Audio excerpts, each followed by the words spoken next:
Hello, stream. We are almost on time. You're close enough. Less than 10 minutes. I'll take it. Yeah.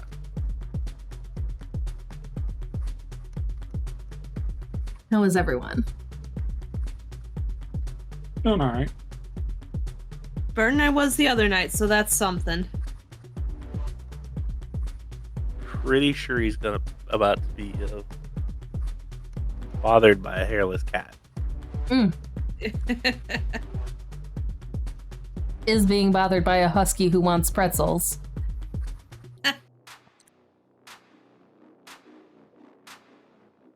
But Mom, I didn't eat my food. She didn't, the bastard.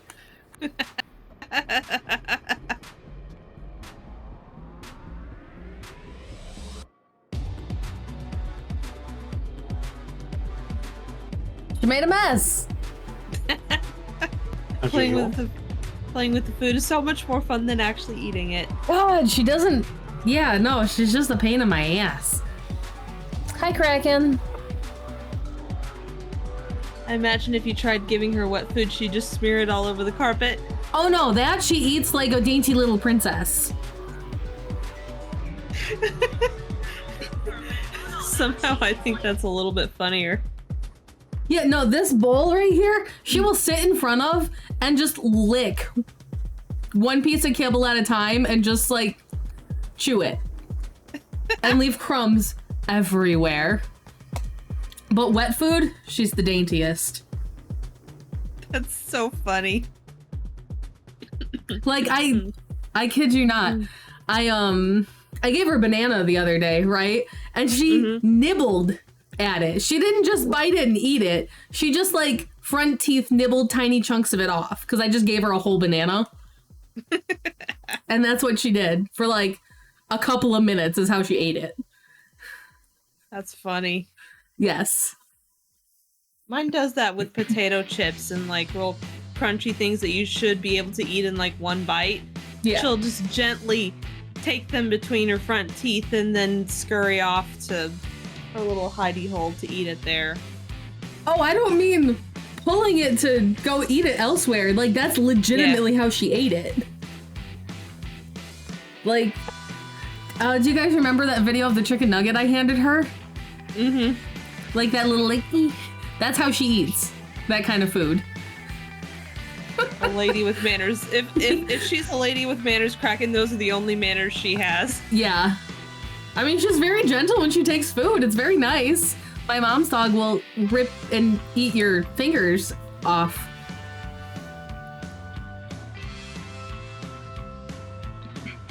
We used to have a dog like that. Dad had a beagle that was food obsessed, as most beagles are. Got a little overexcited for food time and once bit me on the hand when she was going for the food bowl. It was great. So I have one that will barely take it and then drop it on the floor, sniff it for about 30 seconds, and then slowly eat it. I have one that will not even taste it. I have one that will grab it, run to the other side of the room, and eat it real fast. And then I've got another one that will grab it real nice and then kind of hold it and then just swallow it in one go. That one also is the one that will attack the other dogs for food. So, yeah. Fun. Guess which one just impaled it? Tiny terror. That tracks. Yeah. And then the other one that barely eats anything is the other small one. Size is not relevant here. And then my cats. One won't eat any food unless he steals it, and the other one will eat anything that you give him. Or allow him to steal. And that's for cats, you? Yes. Shocking.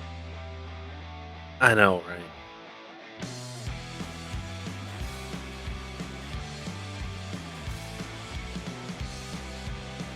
So I think Technically, Serga not bitten being my here. fingers a couple of times trying to get treats. Yeah. Snowy will kind of be gentle if you yell at her to be gentle like 4 times before you offer her anything. And then you might not get bit. But legitimately, like, she will bite and leave indents on your fingers if you don't tell her to be gentle. Cool. Yeah. But only when directly taking food. If you just, like, put it in her bowl, she's fine. She'll wait. She still inhales it to the point where she, like, burps and almost throws it up after.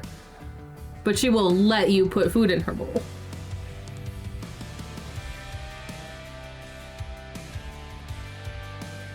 Hey. Yeah. And it all stems from, like, before my mom got her, which was she was barely eating food, but, you know, backyard breeder, seller, at a pet store and all that stuff, so she was, like, super underfed and just never got over that trauma. Mm-hmm. But, That tracks. yeah, she's vicious when she wants to eat. She's actually the one that, like, her and Zeva have gone at it before and have drawn blood on me when I've separated them multiple times. Zeva wasn't the one who drew blood. She did on Snowy, but, like, not on me. But Snowy, like, ripped into my hand in, like, 4 different places at one point. That was fun. I'm sure it was.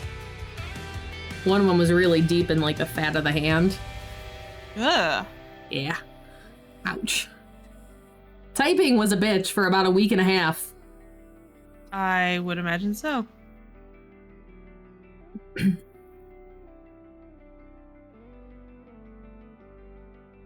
I know I just heard him. I don't know where he went. He was behind you. Yeah, he went running up the stairs and they came down. I think he smacked into a wall and then ran off. Nice.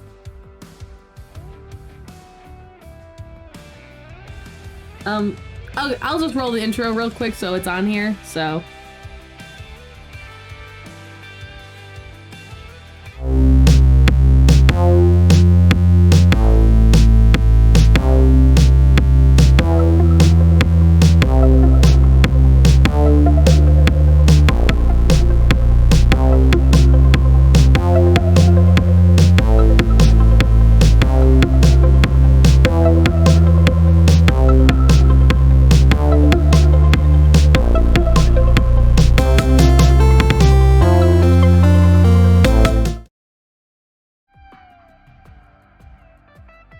Hello, whoever stuck around for the intro. It's just a chat night, and I don't know what we're chatting about.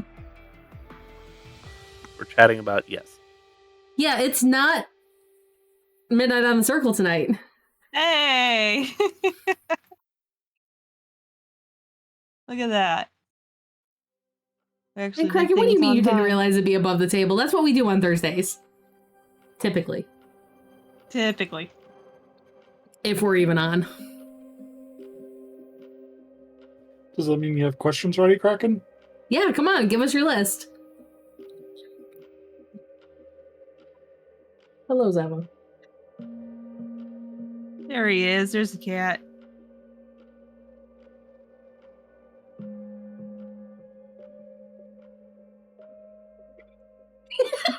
She ran away as soon as I started to turn a chair. Zava!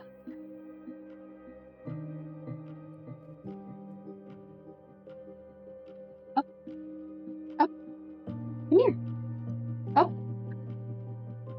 Say our chances of hearing Nen talk are a little bit better than what you give him credit for. Maybe.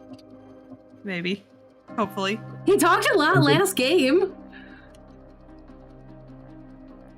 Depends on my mood.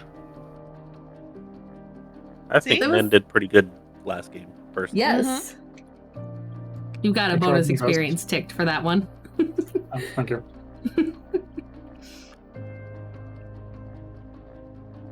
Yeah, that was definitely entertaining seeing Zep interact with his Stella. Yeah. The awkwardness was amazing.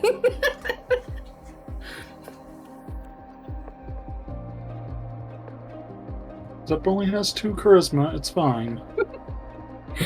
That's average charisma. It is.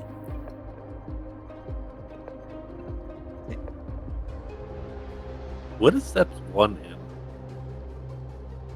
Was 1 in manipulation, but about second dot. Okay. That was one of those things that I was like, what is Zep's 1 in? Because I don't think that we've seen it. It was a hard choice between manipulation and charisma because I really wasn't sure which one I thought would fit better. Agreed, Kraken. Everyone starts to look. Yeah. Yeah. Yeah. I mean, You're not wrong.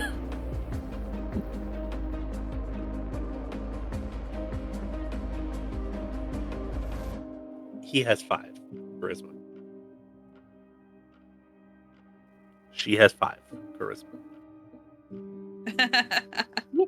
Stand up. Come on. You want it? Stand up. Good girl.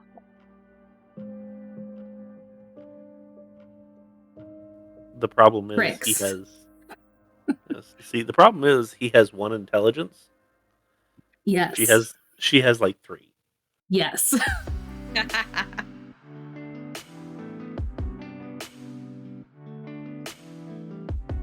He's getting better, Is he?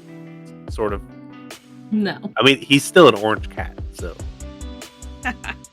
Look, 3 intelligence for an orange cat is like 1, maybe 2 for everyone else.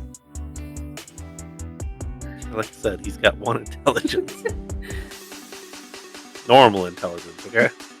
So he's got 3 in orange cat. Yeah. He doesn't just spaz out for everything. That just means he's got a good composure stat. I mean, yeah, probably. Meanwhile, composure is my dog's dump stat. But she maxed out dexterity. So, slippery little rat dog. What would Zava's be? Zava's 1. I don't know. Wits. She would have 1 wits.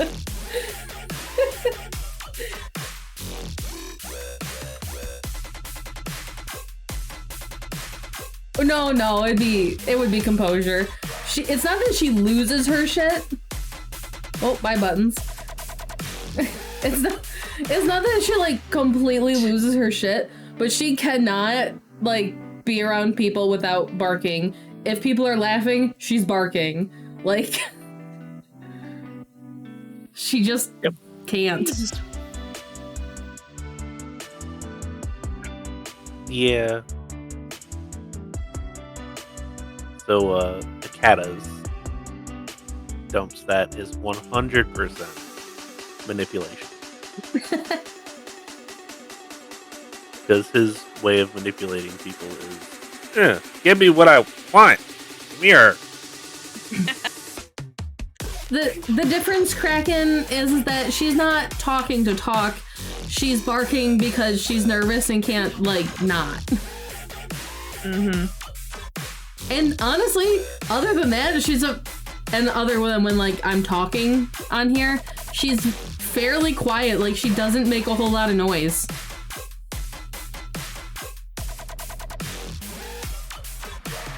Like, the noisiest I ever hear her is either when people are over and she won't stop barking, or, like, when I'm talking to you, and that's it. It took me months to get her to howl. That's weird for a husky. I know, like, I had to teach her how. And even now, it's still not very, very much. because I think you've got to do it, and the most she'll do is ooh. Yeah, that's pretty much it. Other than when there's sirens. If there is a siren, like a police siren going, it's hilarious. Can you sing? Sing. And she does a foot stomp instead of doing anything else. Let's see if I can get this. Sing. Oh. Good girl. That's it. That's all I get. It's something, I guess. That was hard work to even get that.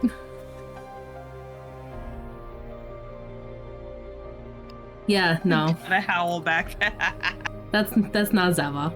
I mean, she'll bark at you because you're a stranger, but that's it. Yeah. Yes, but a woof and a ooh are Yeah. two different things. What? Just stare at me. Do something. Whoa. No.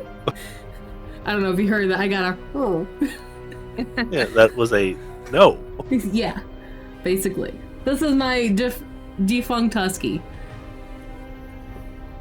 I got a husky one because I love how they look, but because I love the howling and the woos and all of that, I got one that doesn't do it. That's funny. Yeah. It's unfortunate. But yeah, no, it's kind of funny.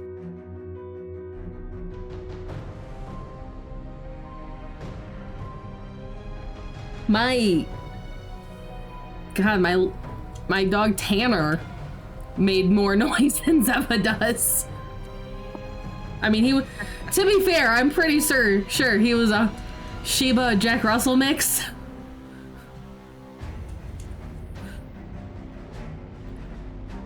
But he didn't do a ton of barking, but he did scream and like howl and make noises. Mm-hmm. Yeah. But yeah, he was more talkative than Zeva is. Yeah, no, if it wasn't for the yap for 3 of my dogs, I wouldn't care. Yeah. Terriers tend to get a high-pitched, like, they're gonna burst your eardrum bark. Wait until one of these nights when Tiny Terror decides, okay, cool, I want to get out of here now. Because we can't. No. He has to sleep in his crate, otherwise he will chew shit up. Mm-hmm. There was about a month there at 1:30 on the dot every night, just yap, until you let him out. Yeah, I'm pretty sure we heard that. For a little bit, but I stopped that. And then it was good for a little while. And then 1:30 on the dot. It was yap. And it was, shut up, or I'm going to throw you out of the damn house. I will let the owl eat you. Oh my goodness.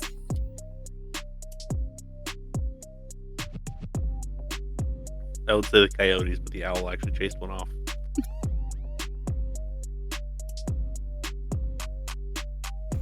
He's tippy-tapping through the kitchen.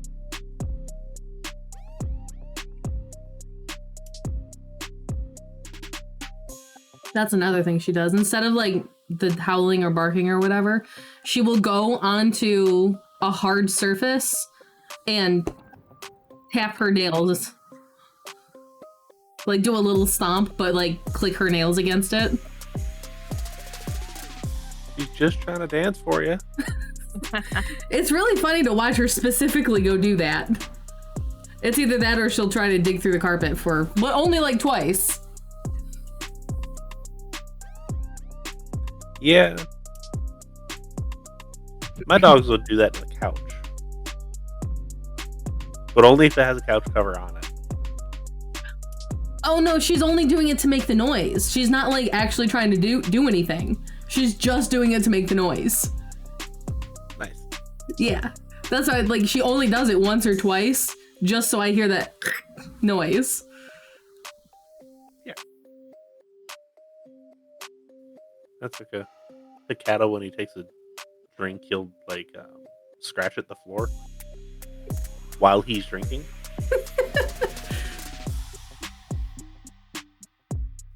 My wife was like, "Why does he do that? Is he going pee?" I was like, "No,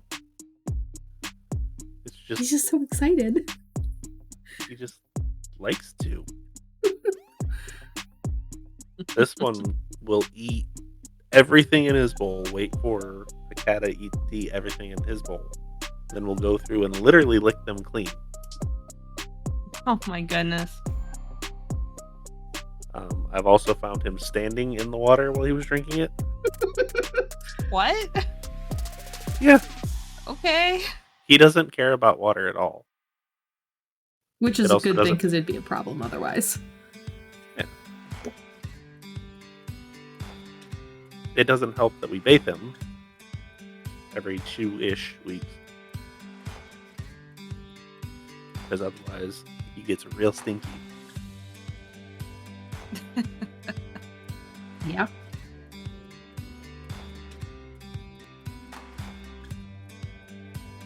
And it's actually because of the other cat is why he gets really stinky.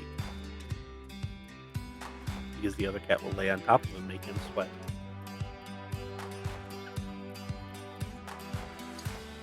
Nice. I have, however, figured out that we cannot have light-colored fabrics just laying around. He will lay on them. And then they will be dingy. Because of oils. Yes. Because he has no fur to absorb it. A little bit, but not enough to absorb everything.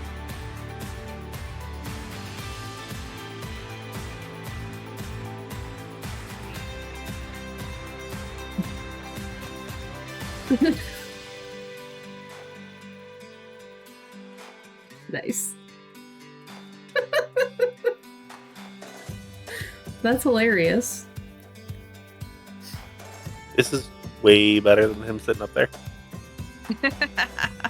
The only problem with this is I might fall asleep. So. I'll try not to do that online or on camera.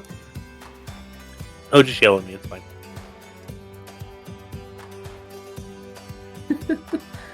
I was actually thinking about doing this the other day. Do you remember back when we were playing the D&D game? When I fell asleep during the combat round? I don't. No, this was before you. I was playing Bri. Okay.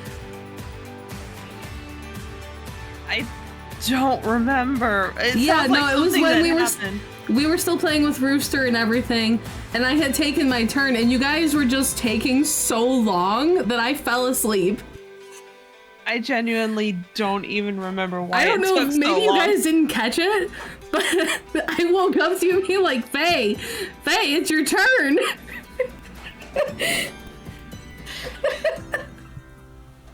If it makes you feel any better, in one of Brewster's games that I was playing in after Buttons left and you left and everybody else left, one of the people legitimately fell asleep in the middle of a puzzle that we were doing. Oh my god. Like to the point that they were snoring, and I was like, hey. Yeah, I had gotten comfortable and like sitting on the couch, but I absolutely just passed out. It was a good nap. I woke up, took my turn, and then tried not to fall back asleep. And I believe you were successful. I think so. Was that during the Sandman one?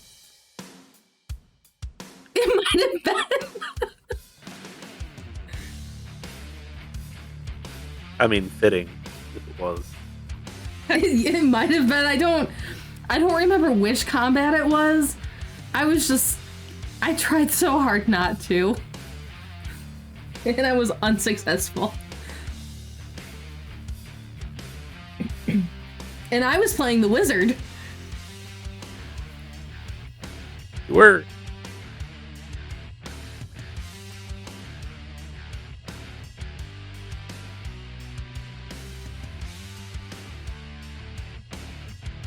Oh my goodness.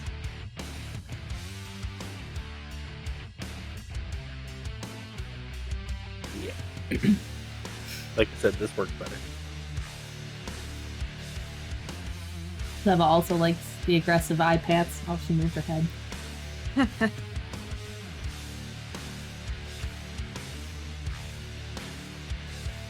So, I was scratching our big dog earlier because I was trying to keep her away from my wife's food while she's eating, and I was like scratching behind her head, like on her neck. And she likes that. Then she went to walk away and kept scratching her like all the way down the back, and then she just stopped and like started to spread out. And I was like, "You're gonna fall flat on the floor," and sure enough, she did. It was right at the base of her ribs along her spine. Apparently, I just found a spot. And she was like, "Yep, right there."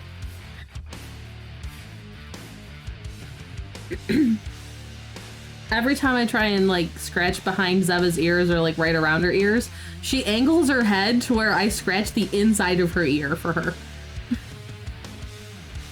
And then tries to lick my finger when it's done because I guess earwax or something. It's really gross.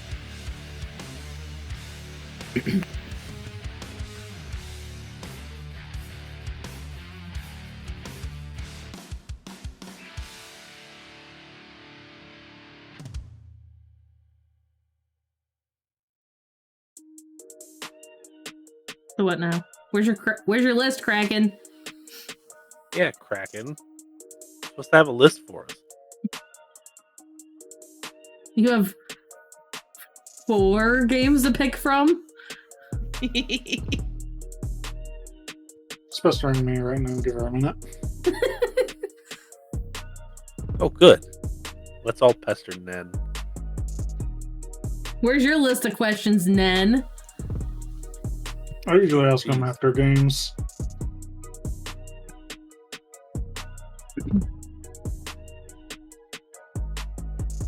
You didn't sign up for a second work shift? Smart. Oh, you're not setting. Still, smart. I cannot say that is something that I miss.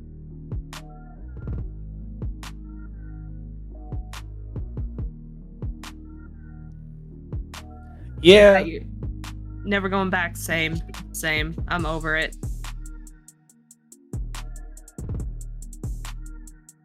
I mean, I like learning stuff, but it's too much money, too much pressure, and I don't like deadlines like that. Yeah, I never went to college. It's not for everyone. All you're missing out on is debt. I wanted to, but the debt.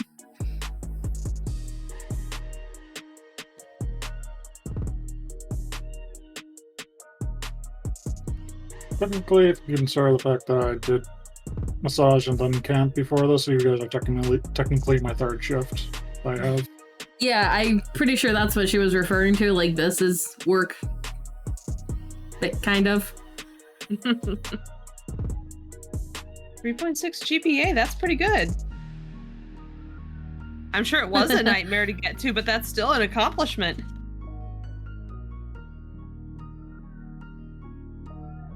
I think I had a 3.2 by the time I finished undergrad.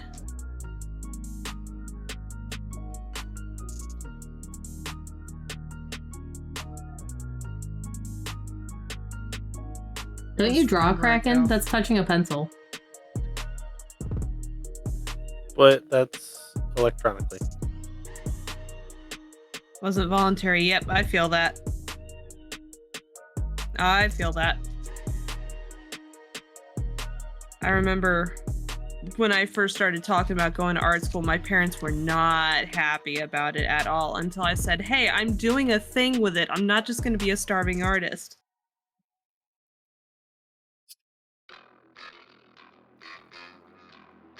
And then you did a thing with it. Almost. For a little bit. It should count on a technicality considering all I had left to do was finish my thesis. Yeah. it honestly You went to a major they wanted.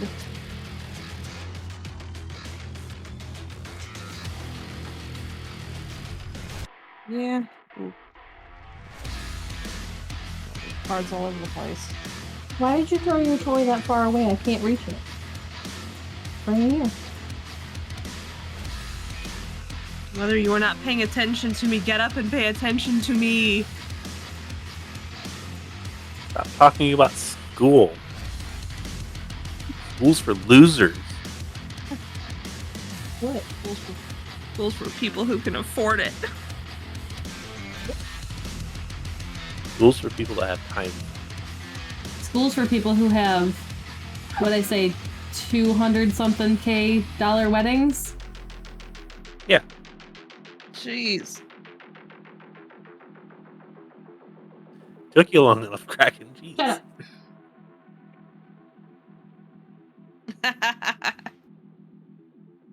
You look so comfy. That's what we were all laughing at a minute ago. Mm-hmm. No, but like I actually zipped it up more.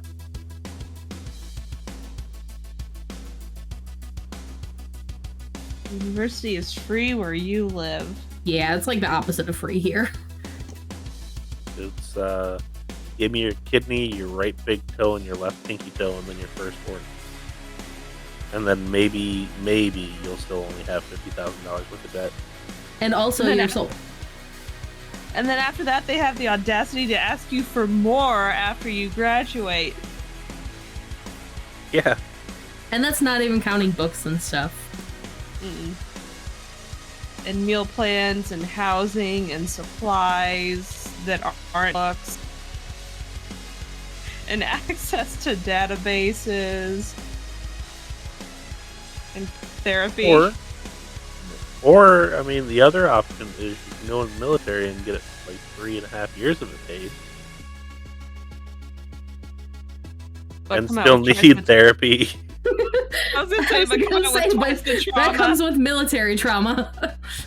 And still need therapy and physical therapy, and you'll have disabilities when you get out that you didn't even know you had. That's fun. Yeah, nah. I'm good. I think the Peace Corps is the same way, which is slightly better, but not much. That's 4-hour ridiculous. commute. That's awful. Yeah, that is. I'd cap it at about an hour one way, and that's like it. Maybe an hour and a half if the traffic isn't too terrible. But 4 hours, that's a lot. I had that happen a couple of times at a job because I lived like, it was like an hour and a half, 2 hours on a good day, but I would hit traffic, and especially during the winter, it was like 3 and 4 hours some days. Ugh. It was awful. Yeah, it sounds like. Yeah, when I was in Virginia, last job I had, when there was any sort of weather, it would take you 3.5 hours to get home. No weather, it took me about 45 minutes.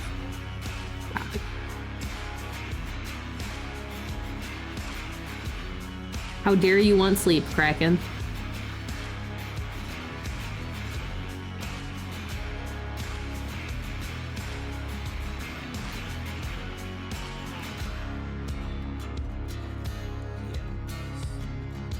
Not fun. And then I was like, hey, can I work from home? Yeah, whenever you want. Okay. All the time now. Yes.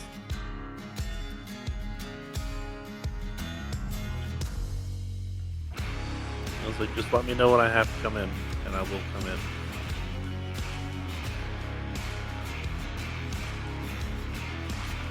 One time it started to snow as I was going out in my car when they were like, you gotta come in, and I just called them up and said, hey, I'm sick. I was not about to do that. You're not taking notes, Kraken. What is this? So Kraken, I need to know exactly how many times Eva has barked and will bark during this stream.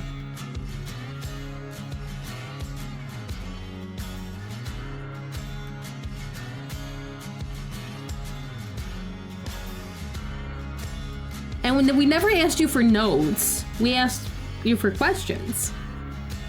Yeah, question. We're asking you to give us a test, pretty much. Oh, great. Study! Study! All of the answers are 42. One is fish.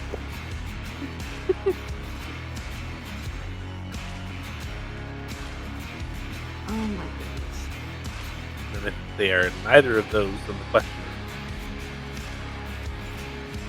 I kid you not, our boss sent us a pop quiz at work today.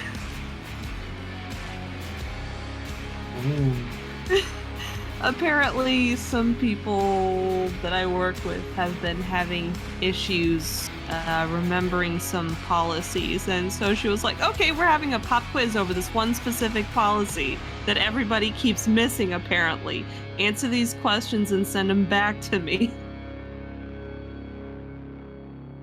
Basically, only register written prose. So what I'm hearing is play by post with Kraken. we could make this happen.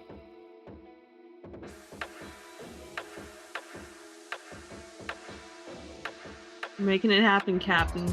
Kraken, you're getting invited to the next play by post. Nen's got to run it though.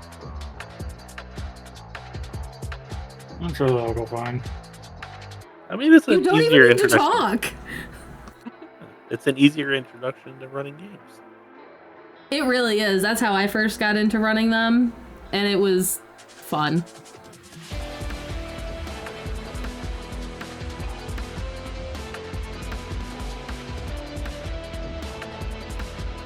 That also doesn't help that the majority of your group is pretty okay. Only kind of. Yeah. Except for that one weird guy. Played that Right? weird blue winged guy. Yeah.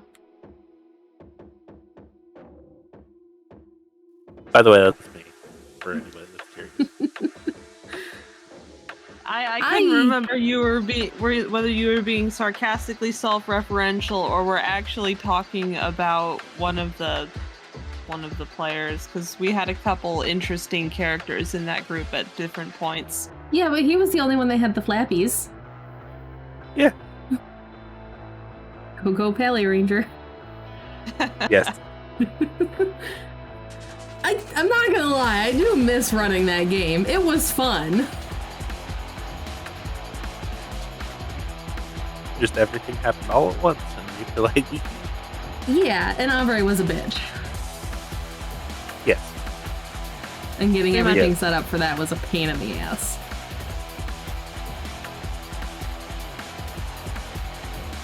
I love when that cat like reaches his little turkey neck all the way out. Crinkle, uncrinkle. It's like one of those kids' toys that like shrink up and Yeah. What are they Like called? those Like finger tubes? traps or something? Yeah. No, those tubes that like when you spin them around they make that whistling sound. But Oh, like they those, fold up into something this yes. big. Yes. I hate I those remember. so much. That's what his neck is doing. With all the wrinkles.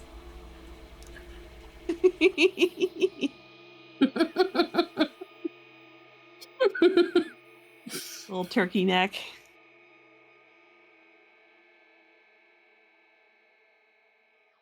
I gotta get a good picture of him when he's asleep on the couch. Just all curled up because his face is all wrinkled up too. It's, yeah. The face was for Kraken. Anti-theater kid. I guess that's one way to put it.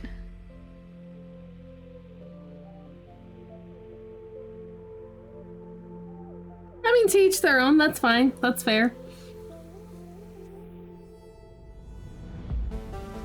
Kind of funny. My sister's more of a theater kid than I am. Like, I never did theater ever. I didn't either, but I hung out with all of them and brought them Starbucks. I would have if it was available. But it's not. Yeah, I wanted to do the theater at one point because I just wanted to do the set building stuff, but it was like really hard to get into, and I didn't like the teacher who ran it. Yeah. And it's different So I when just you're hung out by forced to do proxy. something.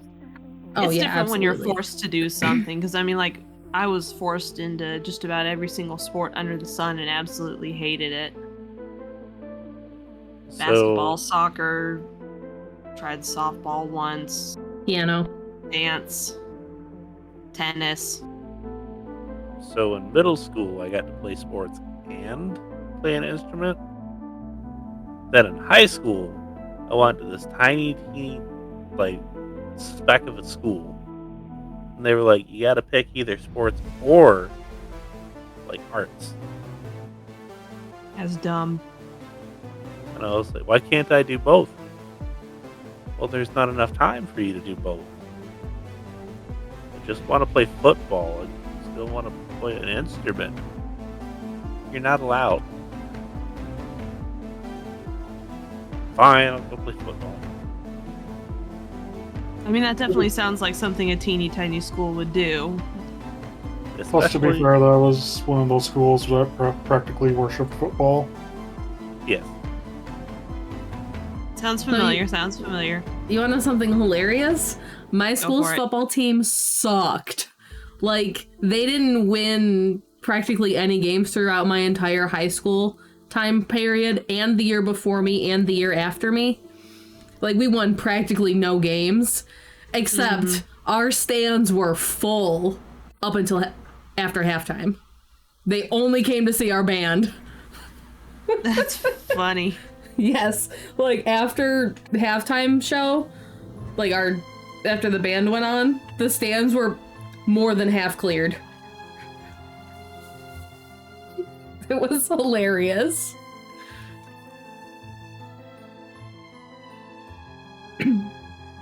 Yeah, high school football team was not fond of the band, but my college football team was very supportive of us. That was cool.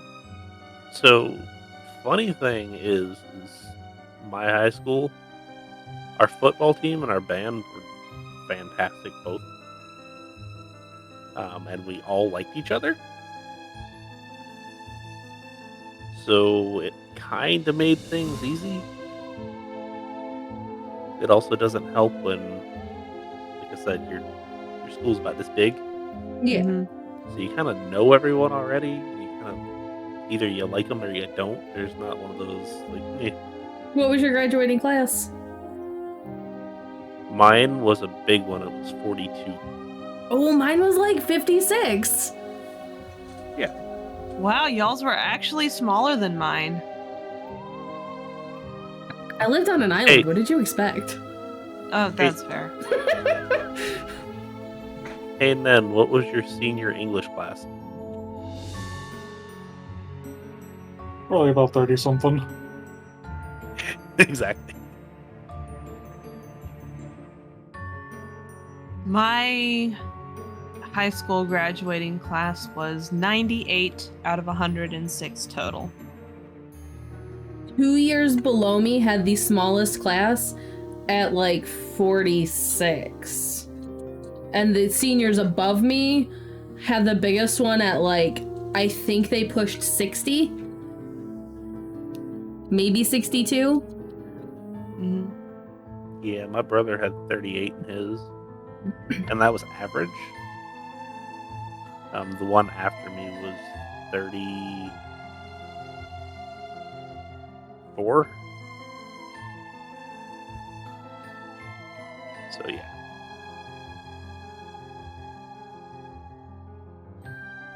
Like I said, mine was big. Yeah. Mine was about average. There he goes. You finally And I like still to didn't move know up. everyone's name in the school. I knew people on band, and I knew some of the football team. Mm-hmm. Only because I was in the marching band. Mm-hmm. But that was... Yeah, no, I didn't really mingle with too many people. Yeah, no, we had 3 classes, like, per subject. So like we might have 15 people in one class. So you kind of knew who was in your class. You talked to them at some point. I took a college class where I was one of 3 people, not just students, people. That included the professor. I mean, yeah, I think it was one of 4 in one of mine. It was a lab class, though. And that's college. Yeah, that was fun. We would walk in and be like, all right, cool. What else is there for us to do? No, you're good. We got through everything in a week. He was like, I'm not going to make you guys come here every day. If we don't have anything to do. If I come up with something for you guys to do, if you want something to do, I'll give you something. No, don't worry about it. And then the following semester, I had him again. And I walked in and he was like, nah, you're good. Don't worry about it. I know you know what you're doing. It was awesome. I will say this for college. The professors are really hit or miss. They're either like the best ever or the worst ever. There's like no in between. Mine? I had one that was kind of a meh. But for the most part, they were pretty good. They weren't necessarily like the best ever, but except for that one. He was also retiring in a year, so he really didn't care. Mm-hmm. I had a physics professor who passed me in the class with like an A in everything, and I ended up not doing the final project because when he found out I was an art student, he arranged for our me and one other student's final projects to be something art related, and then that never ended up happening. So he just let us pass the final project, and I never did anything. It was great. At that point, just tells you exactly how much he was going to look at it. Well, part of it is since I was a commuter, I didn't like go off campus for lunch or anything. And since his lab was like right after my lunch period, I would just like eat lunch in the lobby upstairs in the building and then go straight to the lab and just sit and talk with him before class started and like actually ask questions and stuff. So I think that got me brownie points. Yeah, that's fair.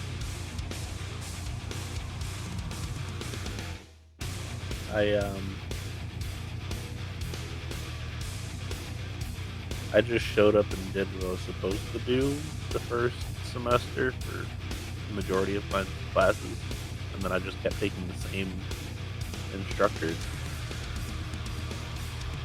because they required me to have these classes but nothing else. So I'm just keep taking the same instructors. Mm-hmm. So after like the second time I come through and I actually tried and got A's right across, they were like, "Good, don't worry about it. Just show up and take tests." And there you go.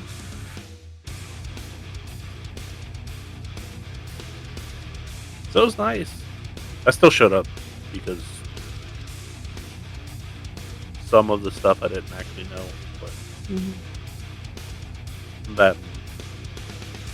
What else am I gonna do?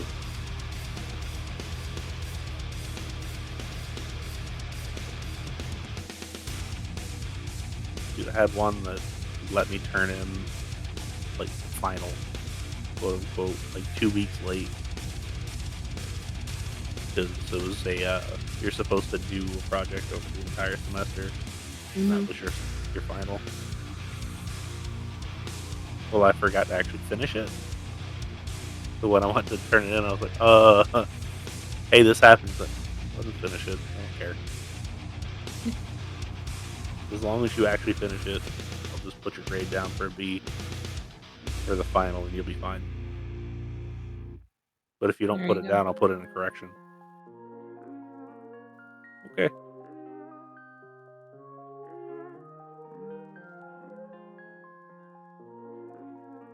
That was kind of nice. He ended up leaving there and going and working for the power company.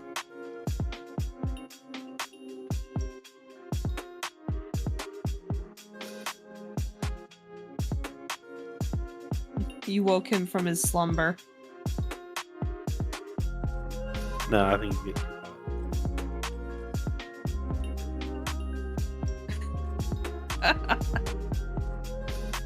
Continuing the stairs.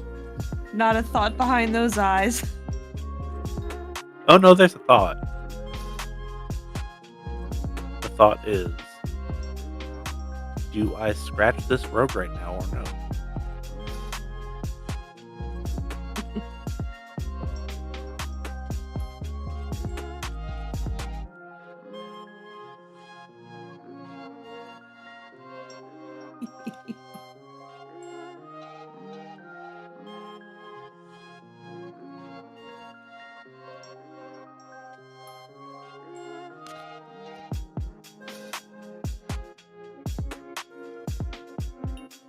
Yeah, he's about to like go out. You're muted.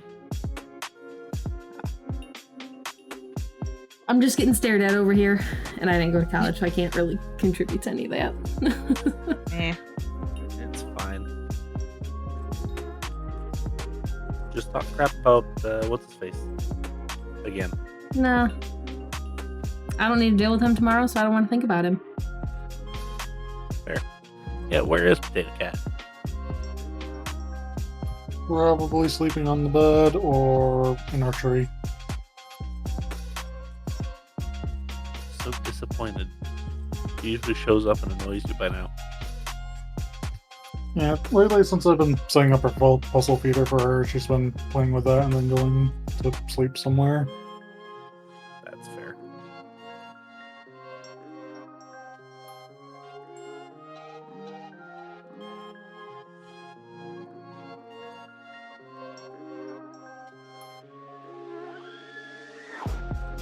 Would you at least lay down instead of just staring at me sitting there?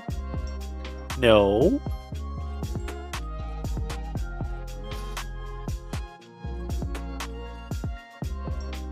I don't know what you want. You haven't had food in your bowl.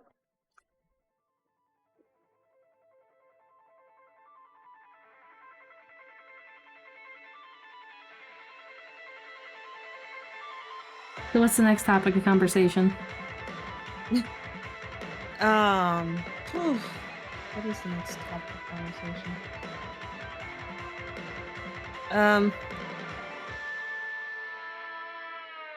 Do we want to talk about plans for Orlando since we were talking about that earlier? Oh, up to you guys. I mean, we can. And it doesn't necessarily have to just be Orlando if you wanted to expand. So Faye isn't getting old too this way. There, you can see that the looks I'm getting.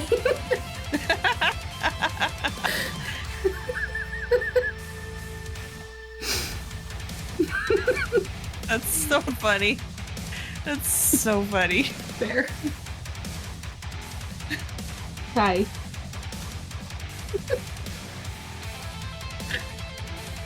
This is most of the games, by the way. Do you think Blitz ever stares at Tori like that? 100%. Oh, you're laying down now. Look at that. All she wanted was your attention. He just wanted her camera time. I guess so. Yes.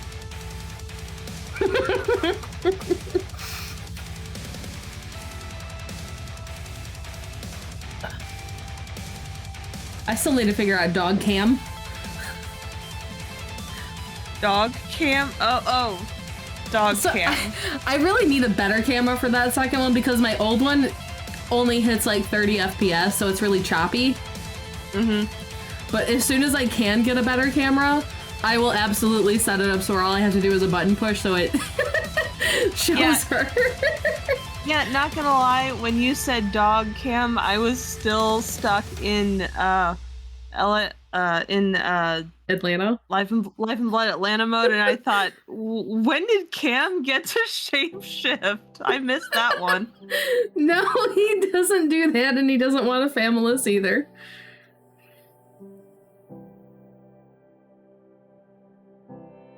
I don't think.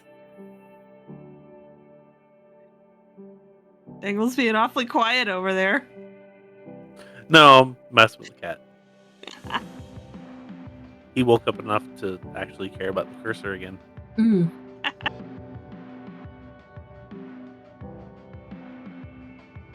Oh man. Zava's face there might become another emote.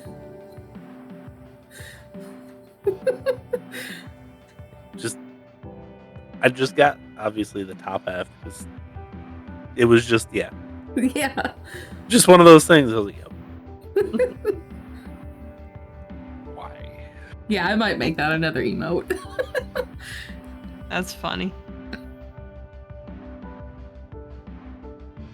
We need more of your dog's buttons.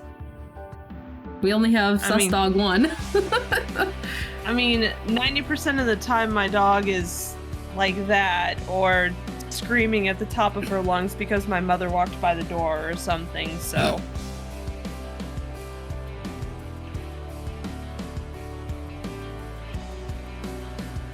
She also hates my camera, so getting photos of her is like lightning in a bottle.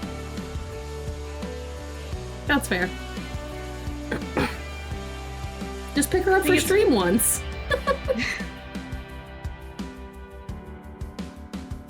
I have a feeling that would entail, oh god, no, let me go. Okay, I didn't say we had to hear it. Yeah, but I'm saying, like, you pick the dog up and, oh god, no, let me go, and start thrashing. Yeah. Yeah. Maybe. Yeah, no, that's a bad idea. At least until I get more of her anxiety meds. I'm kind of running a little low right now. Yeah, if I remember right, when I asked about Cam and if he wanted the Bond Famulus one, that was a big fat no from him, right? Yeah, it's not that he's not an animal person. It's just he doesn't have time for one, and he knows it. So he's a responsible animal person. Ah. Fair. It's unlike Chance, he doesn't have people to take care of his animals for him.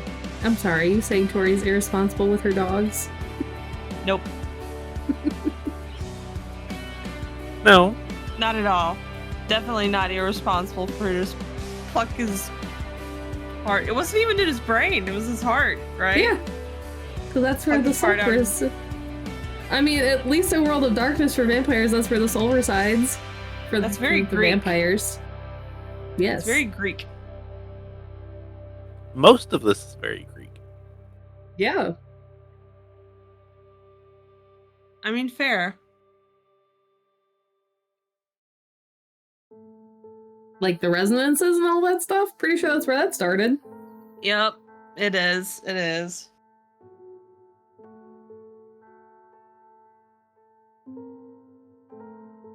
Tori isn't a bad pet owner. She is an attached pet owner.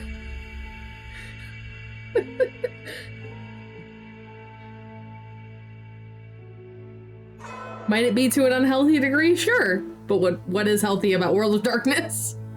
Absolutely none of it whatsoever. Which is why it's so fun to mess around with. Yes. Built-in disclaimer, hey, we know this is bad, maybe don't do it. But we're gonna do it anyway. Right.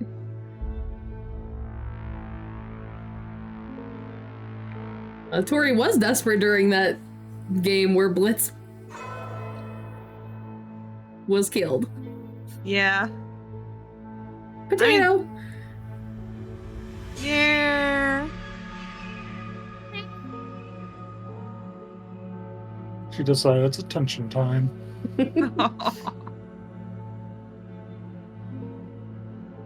It looks very warm.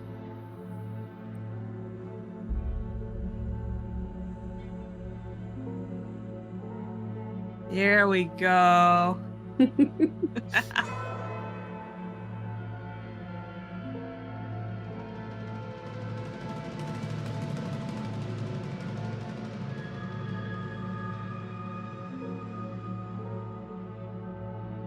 So, phew. Lost my train of thought. Cool. I hate it when I do that. I had a question on the tip of my tongue and then it went poof. Nope. I'm going away. Was it about Orlando? Maybe? Maybe? That was the topic you suggested moving on to, so I don't know. I'll go with it. I know we've talked a little bit about Dingle's ideas, and we've discussed my ideas a little bit. Have you thought about anything, Nen? Bounced around a couple ideas. Conserve Zamitsi, maybe. Like I said in the previous above the table thing, I'm kind of cautious about it because Zamitsi can get kind of dark. Yes, that is the reason I will only be playing one in the one shot.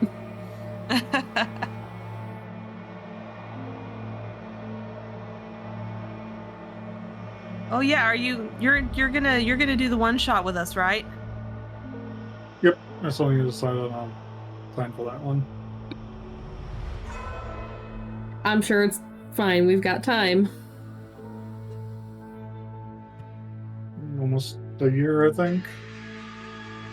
So much time. Something like that.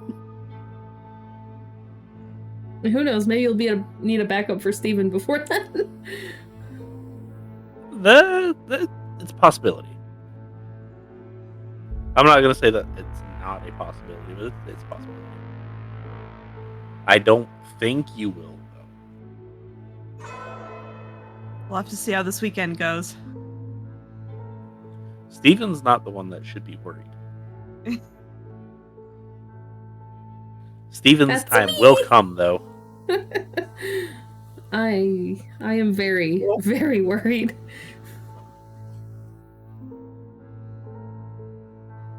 What were we gonna say, Nan? So of course I will. It comes for us all. Speaking of next game, I have an interesting question. Oh?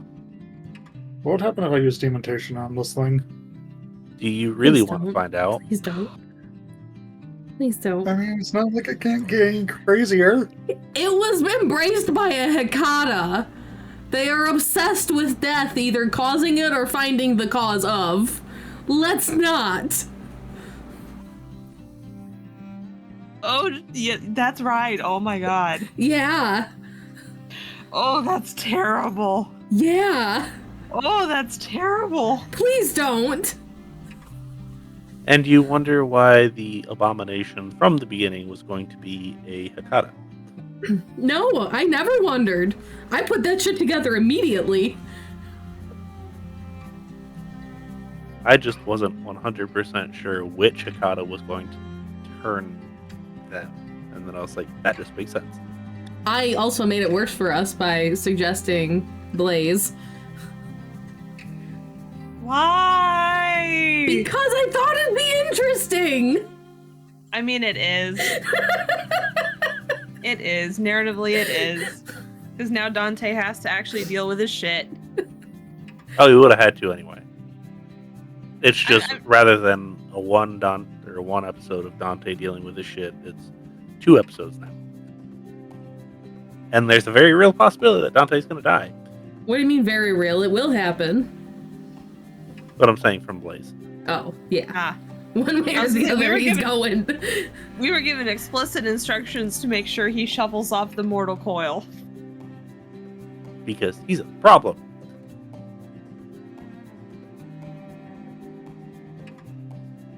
Which is unfortunate, but it is what it is. Yeah. It sucks. I like Dante as a character. Like, Yeah.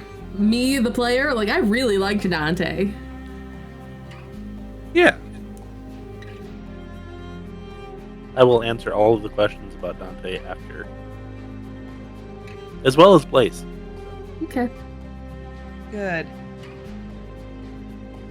I love that everyone keeps throwing around that Tori didn't know that Blaze lived in the sprawl. Like, why the fuck would she worry about one of his, what she thought was either a ghoul or employee or something like that? It's not like she knows every mortal who lives in the sprawl.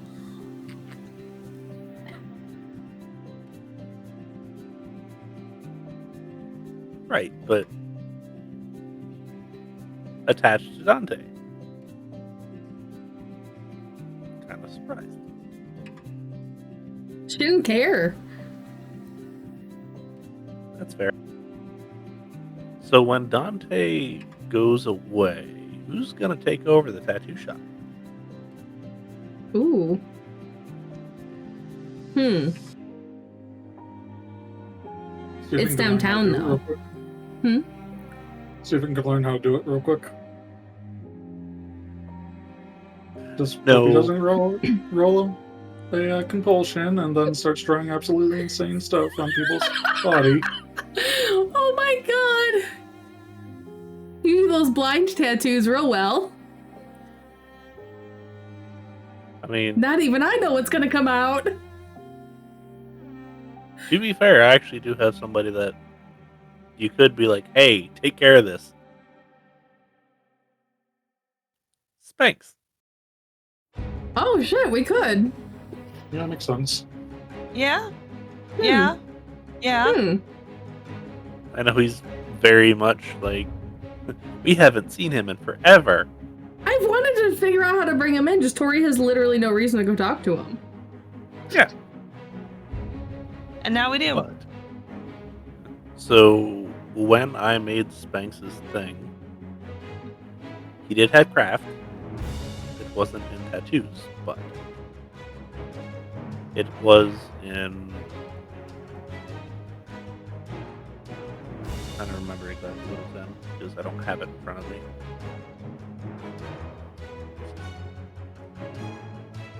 But here's the question. Do we want to put Cyril's child in that position? Cyril doesn't care about him. I'm not talking, like, I don't... He still has a hold over him. He still reports to Cyril, and we know that because he's the reason we knew about the mayor's daughter.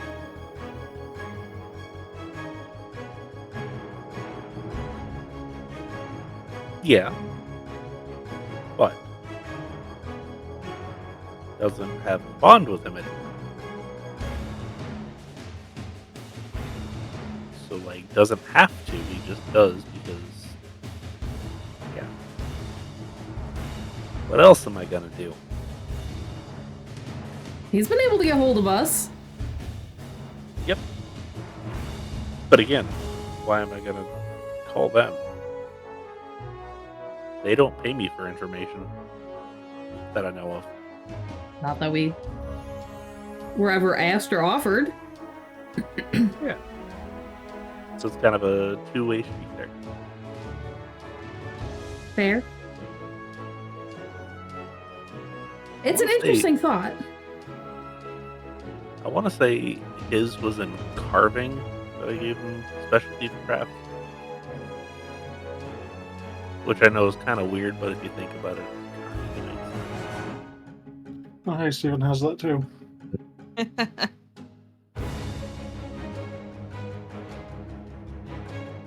The difference is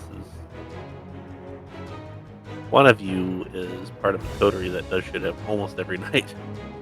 See, he's got a specialty in carving. He could do those cool scarification tattoos. He also might have learned some stuff.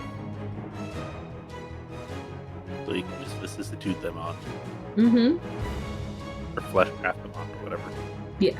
Ooh, body mods. He also But- may or may not have some training in piercing. I mean, I would hope so after how many he has. Yeah. That would No be less- interesting to do. No less than 25 on his face. I like the thought. But would Barney pick it up since it technically is still his domain? Honestly, you wouldn't care. It's not like Barney's going to do anything with it. And it's not like Red's going to do anything with it. And Franny's not going to leave her little hidey hole. Well, I didn't think that, but I didn't know if they might have someone they want to place there.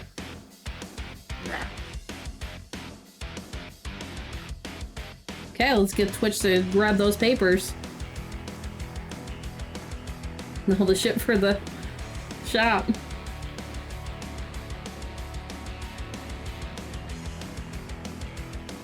Banks already has his license to Pierce.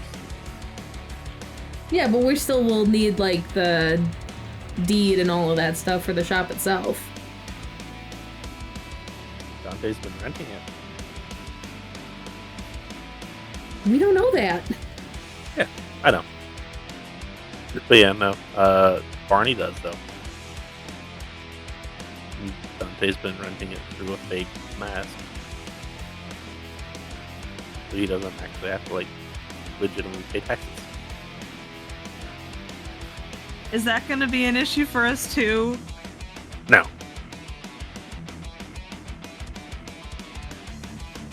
Because, hey, yay, cash businesses.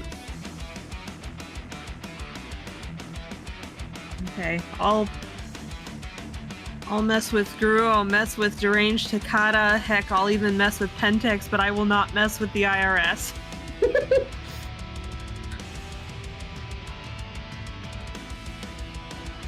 That's fair. No kindred needs that brought down on them.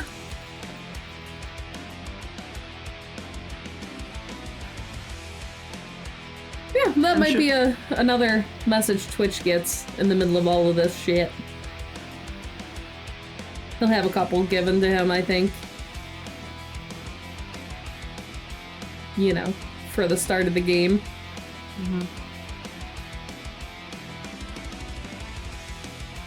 Are we also gonna have Twitch dig more into Johnny's shit? Now that we know that he's been keeping tabs on everyone without... I want to, yes. I want him to see what else he can do. I want to see if we can wipe it without letting Johnny know.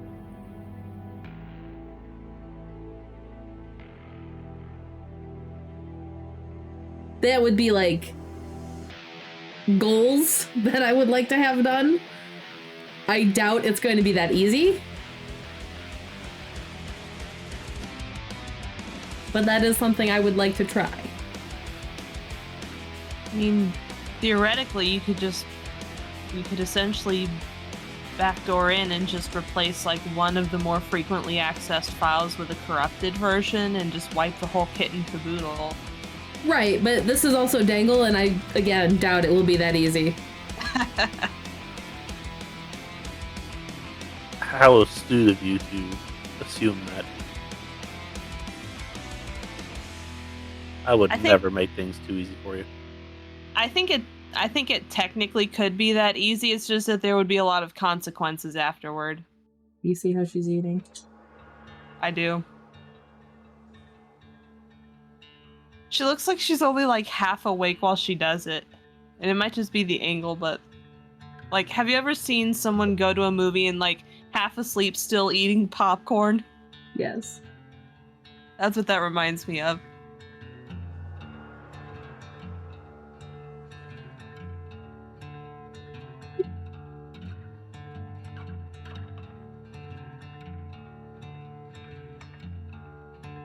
This is what I deal with.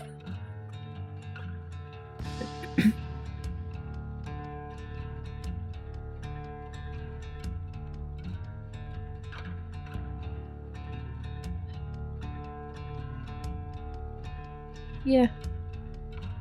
Yeah, we could do the Spanx thing. see about getting more shit from Johnny, or like wiping Johnny's shit. I want to get Twitch a better system.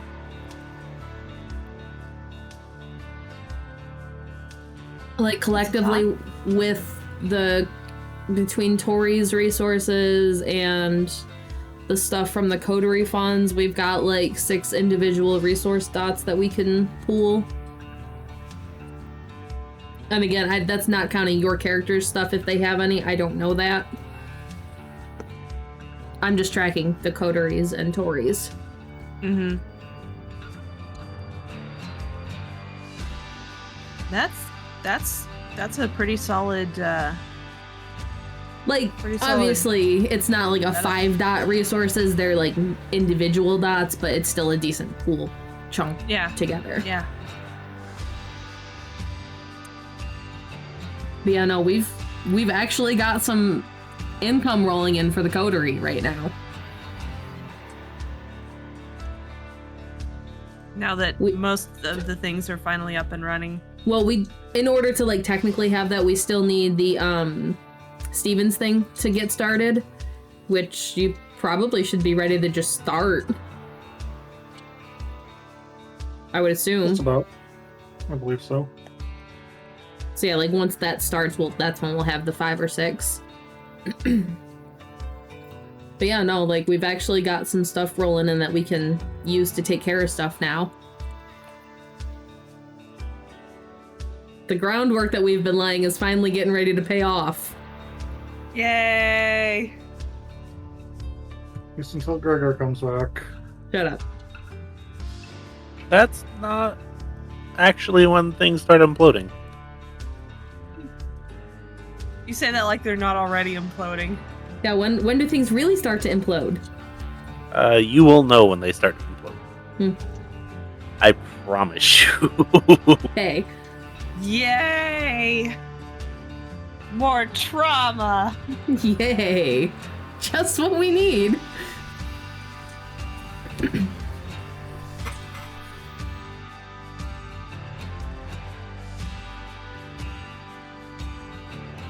my goodness. Yeah, so that'll be fun. Oh, that will.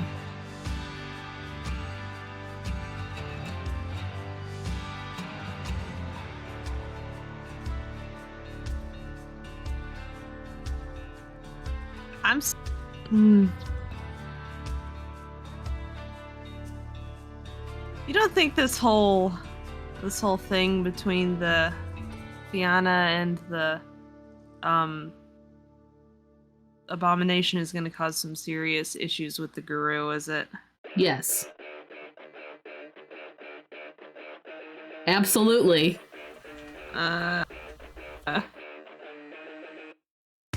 You know what we really need to do before we go deal with this Abomination thing? Is make a phone call. Probably. That'll be Shiloh's thing. Oh, great! Hey, you already called him once, okay? Fair, I guess. You're like, would you rather Stephen or Tori do it? Stephen will do it. I know. That's the problem. It's probably for the best. Oh, God. Oh, man. Yeah, can't take a look at the. Can't wait to take a look at this thing. It's probably cool as fuck. Oh, God.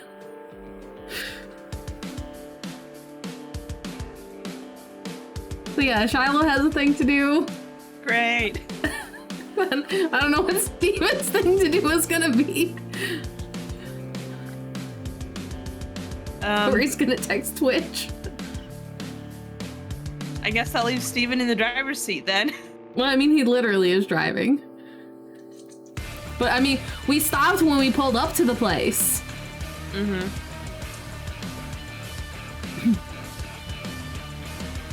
So we'll need to sit in the car and make a couple calls and then get out. Yeah. A couple more calls. Yeah. Oh, Lord.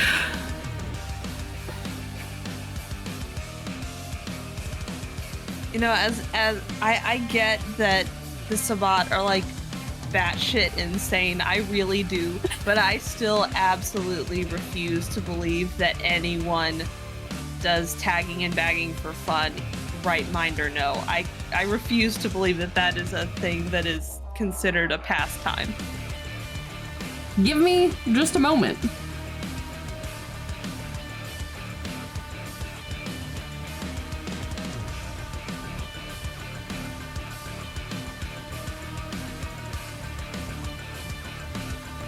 No, things are being looked up. Yes.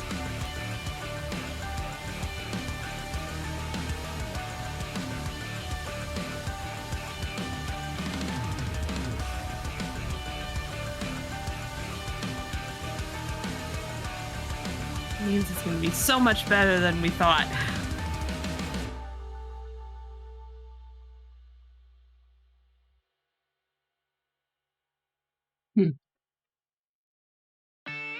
Okay. So technically, it's in the Storytellers one. The Storytellers Vault one, I think. Mm-hmm. Maybe. Nothing showed up on the Guru. I swear I read this somewhere. Where did I read this? I mean, it definitely sounds like something they would do, but it's still just like, why?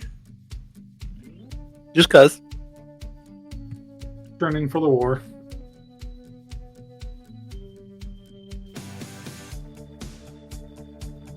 I mean, I guess?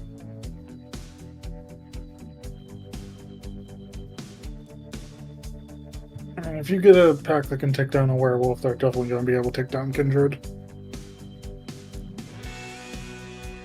Yeah, but didn't they... This is very much true.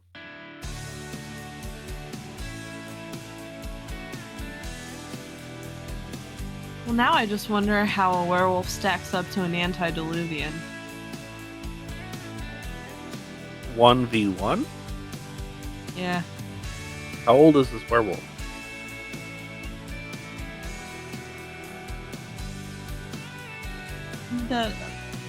Theoretically, let's say not a young one. Definitely So been around a bit. So an elder. Well, seeing as like Methuselah will take a 1v1 with an elder, but barely survive. So a little bit older, a little bit powerful. They can take them. They won't come out unscathed.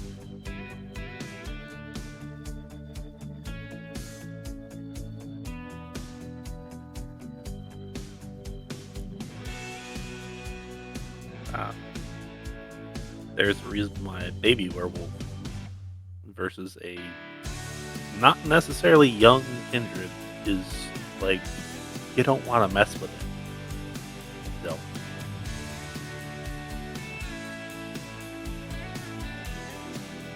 Because, yeah, Krit knows. Okay. It's wild. I found it. And this is actually in the World of Darkness Sabbat the Black Hand playbook. Oh god. Yes. So, canonically correct in V5. It's called dog tagging. I had the name wrong, but it still works. It does. The pack hunts a lupine with intent of tagging its ear and turning it loose. Likely apocryphal, the activity usually takes the form of terrorizing whatever location in which the pack think werewolves might be found. Great. Yeah. It's a legitimate thing that they do. That's definitely not gonna just piss off the rest of the werewolves. Absolutely. You think someone tried that shit over in Detroit? You want to find out? Maybe. Go digging. Could always just ask one of the werewolves at the bitter end. Yeah. You know they go there. I feel like they'd just as soon break the no man's land. Oh, no. They will not in that bar. They will not? They will not in that bar. There is reasons. Oh? Oh, yeah. You want to Patches fuck is around and very find real. out? I mean, I want to find out, but not necessarily fuck around to do it.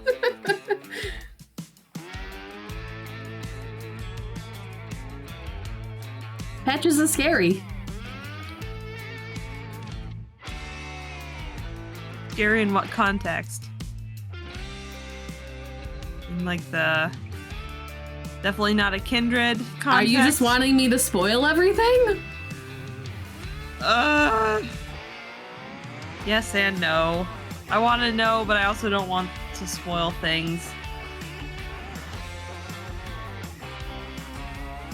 Make your choice. I'll suffer. It's fine.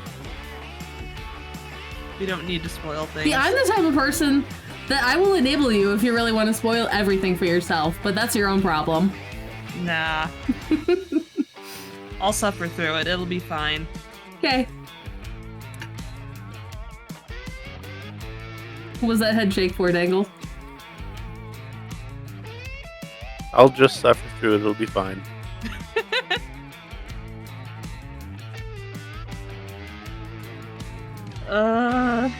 Here, I'll make it worse for you. Nen knows.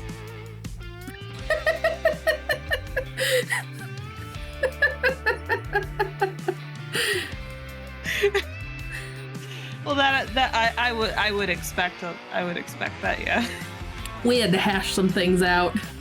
I'm sure. It's fun. Please, fuck around and find out. I can't wait. But take this for what you will. Guru don't fuck with Patches.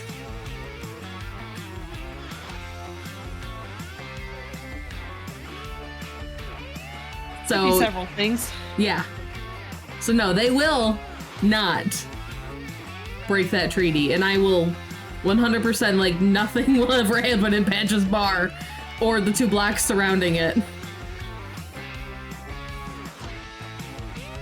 Or at least by people who know, and if they don't know, they will find out very quickly. I am pretty sure just with the context I have a fairly decent idea. And that's fine. But like straight up, if you go there, nothing will happen there. Doesn't mean they won't track you and hunt you.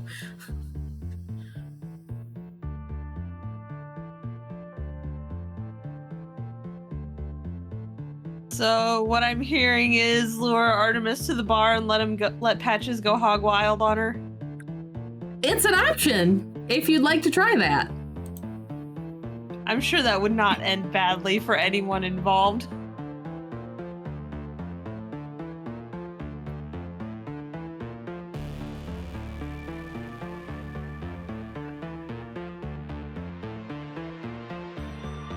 Oh my goodness. Oh my goodness.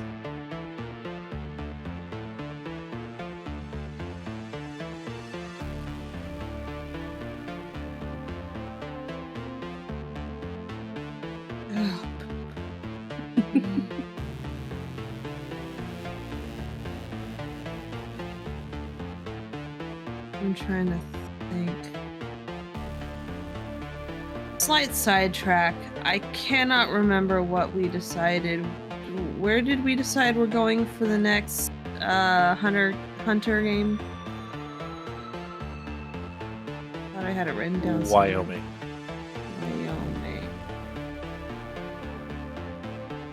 Gotcha.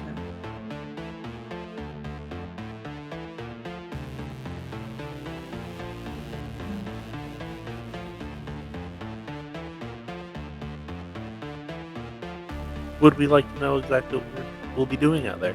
Yes. Yes. Searching for a research party that has gone missing.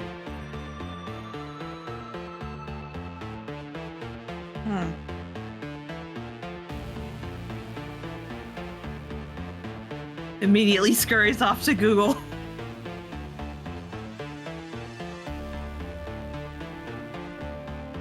I'm sure there's probably been some, but that's not necessarily what you should be going to. No, probably not.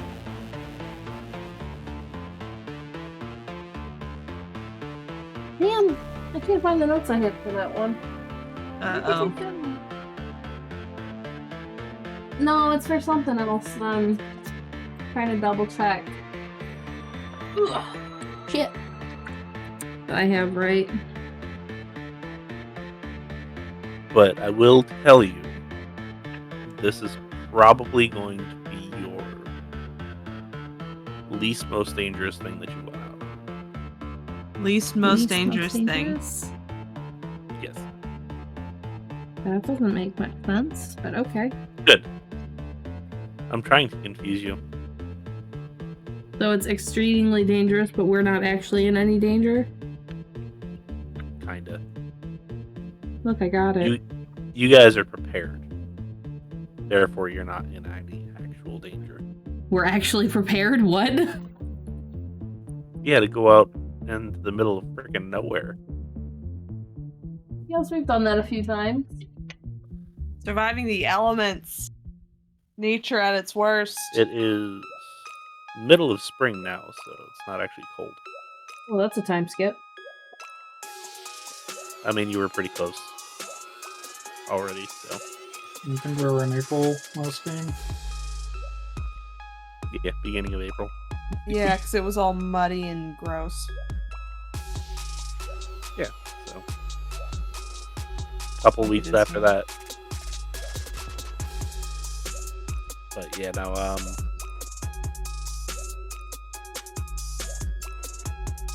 going out in the middle of nowhere when it's actually starting to get warm. Nights will be cold, but that's what you have fire for.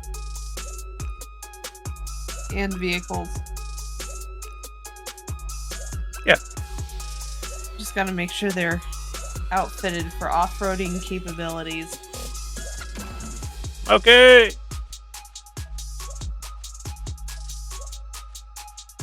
That'll be a fun downtime project.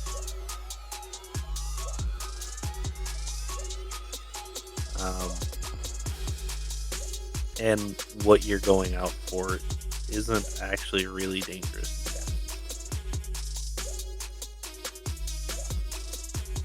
Cool. So, yeah, it's not like I'm throwing another werewolf at you. Or another vampire. Or demon. Yeah, not doing that either. I could. I don't know what you're but talking I'm about. not going to. Said I could, I'm just not going to.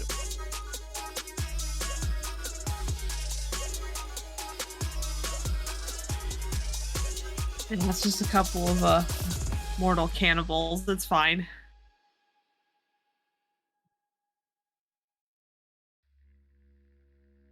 Donner Party 2.0.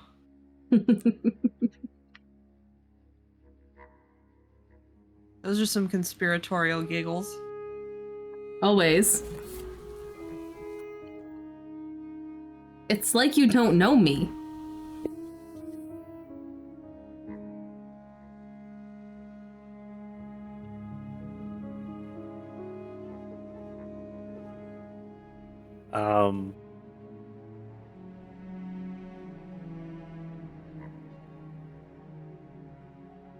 Had something else that I was gonna.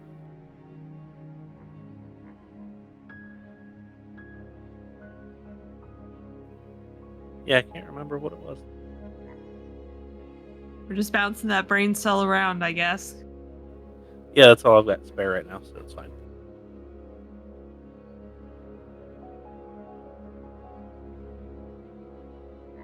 One of the animals must have intercepted it. It was a cata.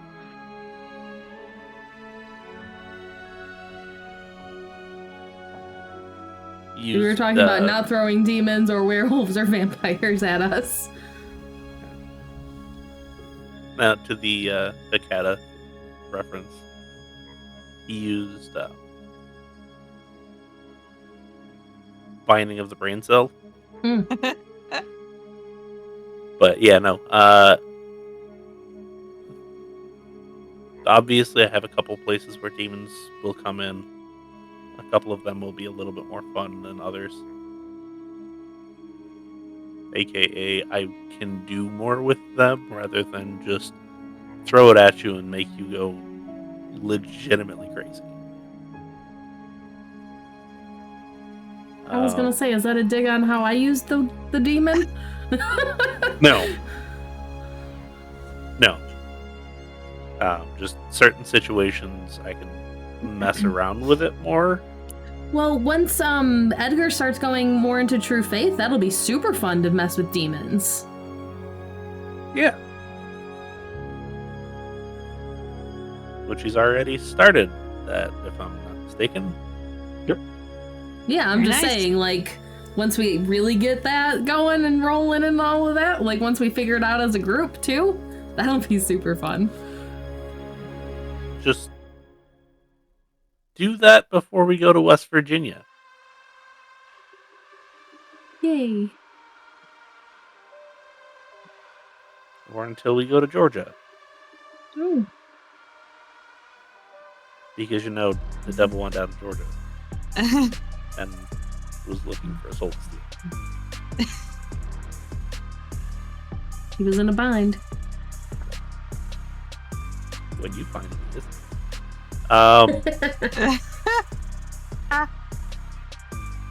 But yeah, so that'll be fun. And then I'll be throwing some Wraith stuff at you guys. Ooh. Oh boy. Scary. Eventually. So that'll be fun. I'll get possessed. Are we gonna have Night at the Museum Mummy?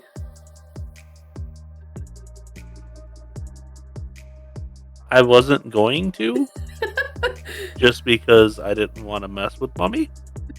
That's fair. Nobody wants to mess with Mummy. No. I'm sure it's probably not hard to figure out, but it's like, yeah, I'm good. That and it's here. So, yeah. And I'm not sending you to England, so they don't have mummies here.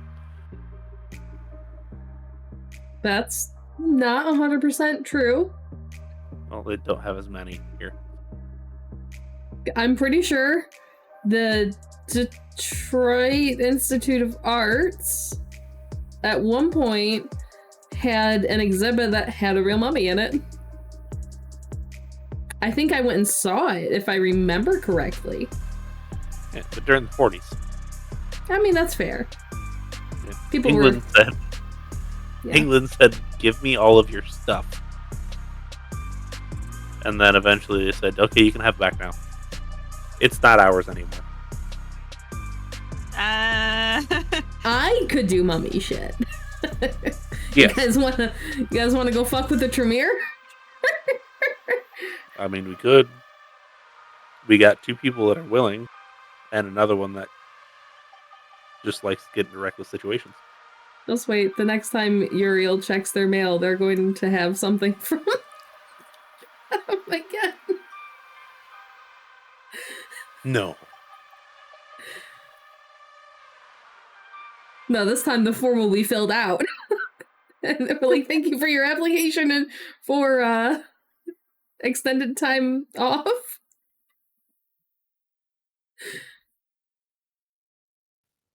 Thank you for your FMLA submission.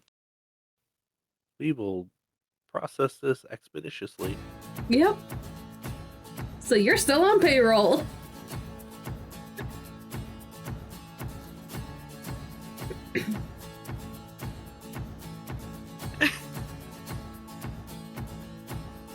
Yuri just sent back a message.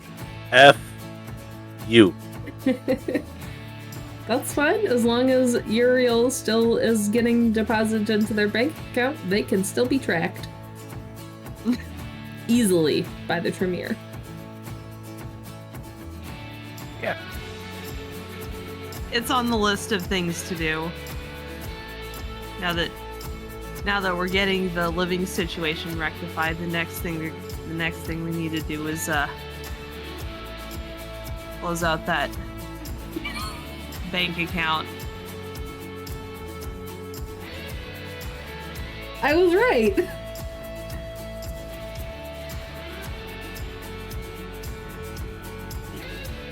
Fun fact, the Indianapolis Children's Museum actually had a mummy up until very recently. That's wild. Until it was like, because I remember going to see it when was the last time I remember seeing it? At least high school. I don't think they still had it when I was in college. I think it got repatriated shortly before I graduated high school. So early 2010s. But yeah, they had one for the longest time. Wild, that's in the Children's Museum. Yeah. Nothing says children's museum quite like let's go see a dead person. Right. Well, for some the children's museum, you guys should look up some of the museums around Indianapolis. It's actually kind of wild. It's like the children's museum, they have this. Their main centerpiece is like this massive, like 4-story sculpture made of glass that looks like fireworks. It's a Chihuly. And there's like this sitting place underneath it. It's like, why are you putting all this glass in a children's museum? And then it's a beautiful piece, but under it. Yeah. Right. We store the children under it.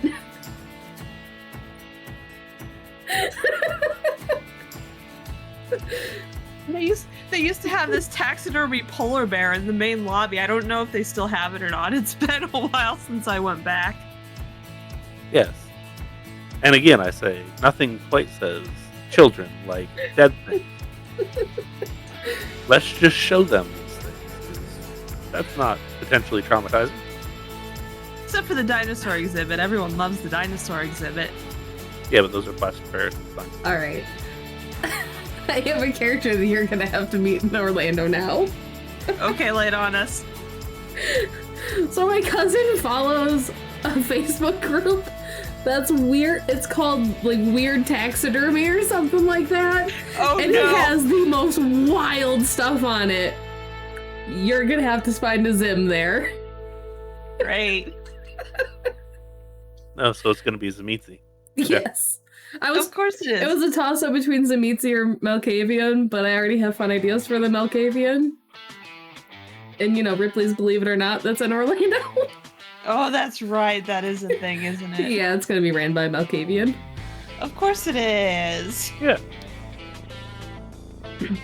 But yeah, there's going to be a taxidermy store that just has weird stuff from a Zamitzi. Right. So, speaking of Zamitzi, Oh no. there's going to be one random Zamitzi that's in Charleston, and it's not the only one, but it's like the only one of note. Mm-hmm. That just runs a pottery store.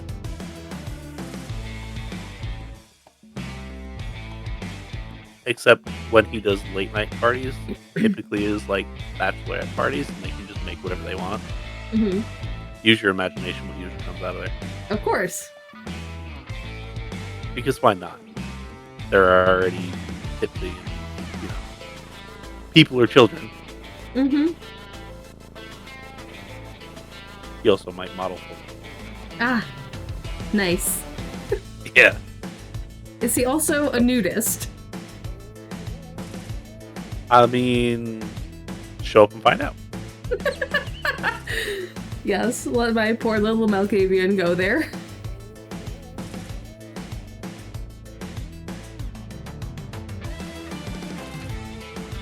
But yeah, they are downtown, and they're the only Zamitzi downtown. That's hilarious. Oh, you did tell me about that because I almost went Zamitzi. Yep. And you had asked if they were Koldun, and I said no. Mm-hmm. which is not a lie, by the way. Yeah, that's Don't fine. know Koldunic stuff. Plenty of other problems in Charleston, I'm sure. Yes.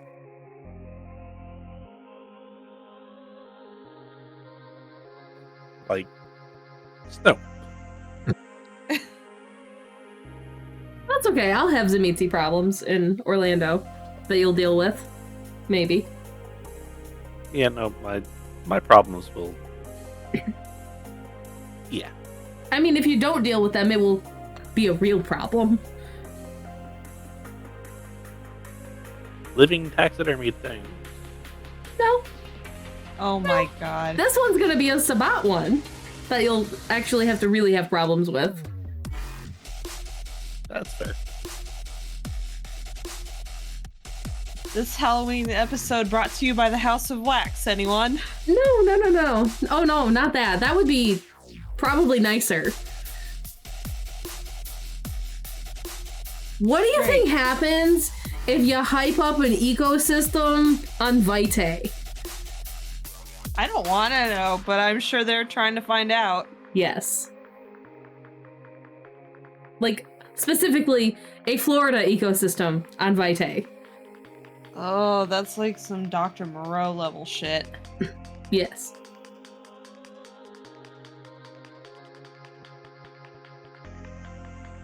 Yeah. That's a Sabat problem.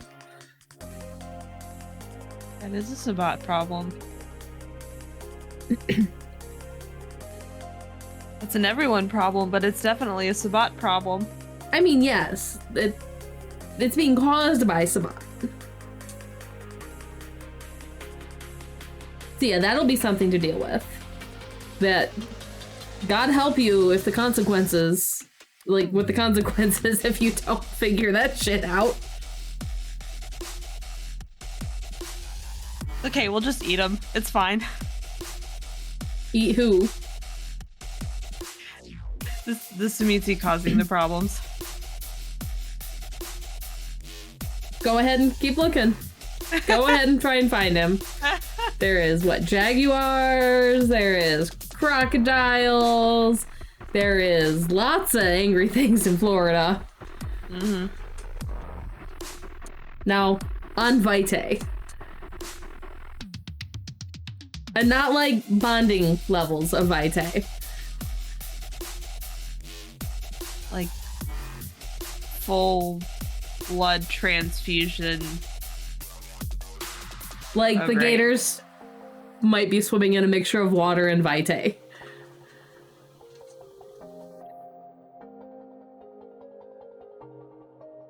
My biggest concern is how are they getting that much Vitae without getting caught?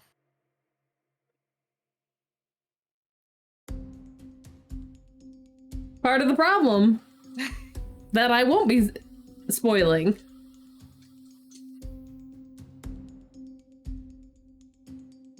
Let us do a little Sherlock Holmesing. I'm not going to spoil everything. Of course. Just the consequences of the things if you don't fix it.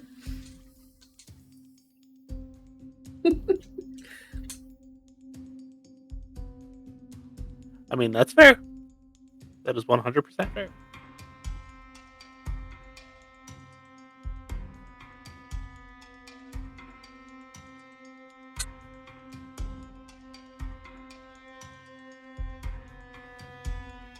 So yay, I'm all caught up for this Sunday. I have everything actually made. Oh, was that what you've been Oh. working on? I wondered. Yeah. Cool. Cool. All the bots ready. All the character sheets put together.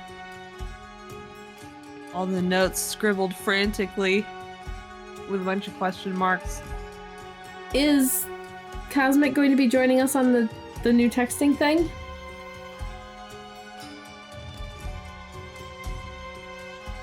I think so. Pretty sure. I'm just curious.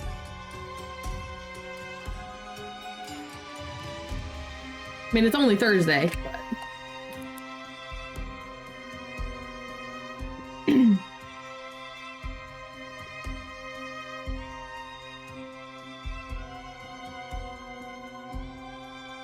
Is there any other things you guys want to talk about for Orlando? Which sects are you going to be playing as?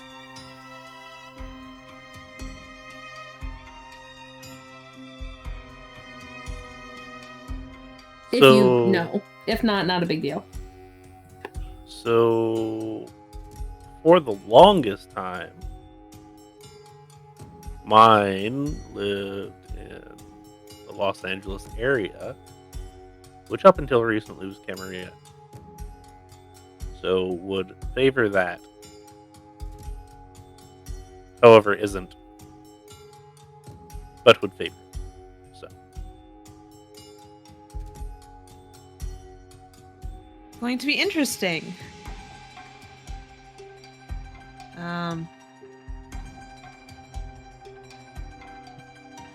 I know kind of our conversations back and forth. Geesid are traditionally loosely Sabbat aligned, aren't they? Not loosely, but yes, they are. Not like 100%, but yeah, the vast majority of them are. But only by convenience, and because they don't care about any of the Sabbat stuff. Yeah. We'll probably end up at least starting Sabbat and angling towards independent as things go on, I suppose. So we have 2 technically independents. Okay. So I'm running another. Huh? I'll figure out mine. I was gonna say, what am I running another independent game?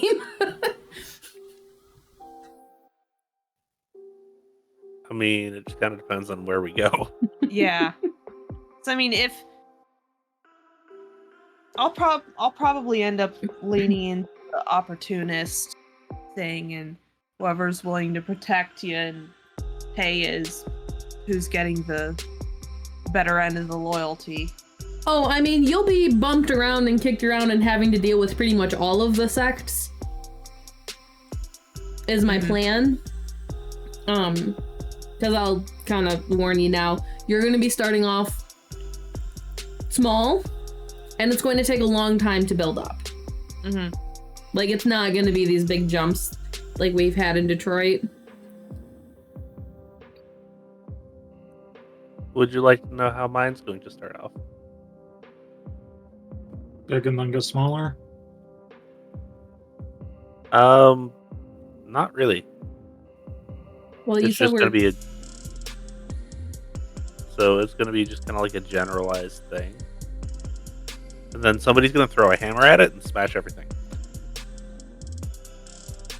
It'll be great. Well, I thought you said we had to start as, like, fledglings almost. Yeah. So you will be privy to what happens. You won't actually be taking care of the problem, but you'll be like, oh, that's a problem. Yeah. And it might be a, hey, come along with us because to learn what we're supposed to be doing type shit.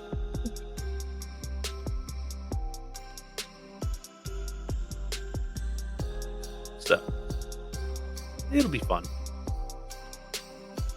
But yeah, and then I am 100% playing a ministry for Orlando.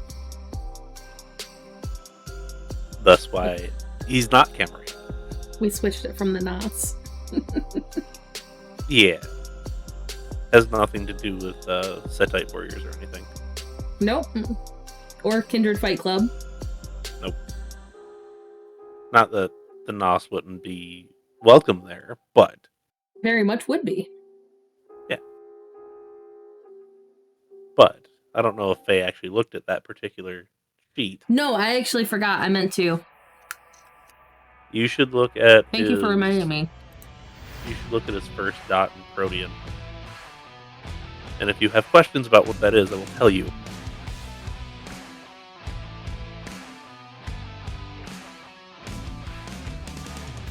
Oh yeah, that's a new one. Yeah. Yeah. Figured that would be perfect for somebody that, hey, want to go on and get fight and get messed up, and then all right, cool, I'm fine. Yeah. How do you have it though? Because What do that's a you set type thing. Oh, no, you are playing set type. No, Yeah. Oh yeah, I'm sorry. For some reason, my brain was like not set tight. It was thinking Banu for some reason. You went back and forth like 5 times there. I know. You were like, yeah, no, yeah, you're not. I'm tired. Okay. Yes. It was a long day. Yeah, no, that new one's really cool. And I just thought it would be fitting. And then I just leaned all the way into that entire idea. I'm gonna message you something. Okay.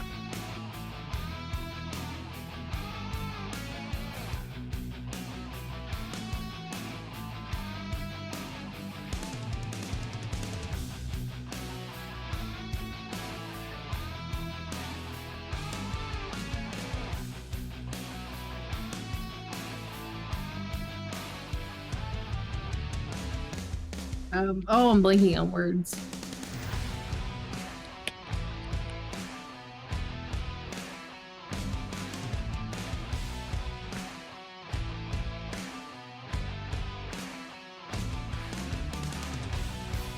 I hope you understand what I was trying to get to there.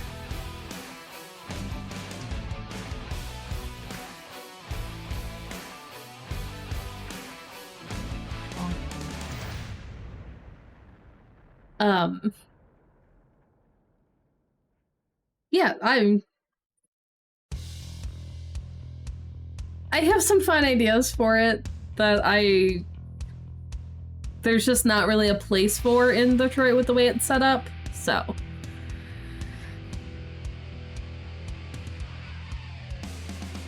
And it's gonna be, if you really want to get into the political side of it, like I plan on, it's going to be there whether you're touching it or not, but like, it could be really fun if you did want to go that route. Mm-hmm.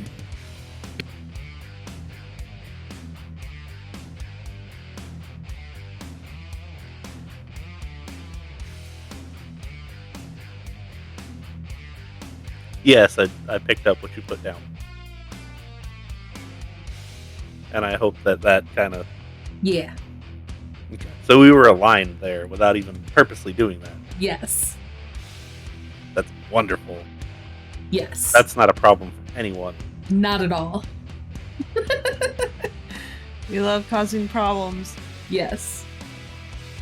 So for Nen's purpose, would you like to know what I have for his in-clan disciplines? Sure. Shed skin, serpent kiss, eyes of the serpent. Not leaning into that at all. At all. Sure. And then cloud memory.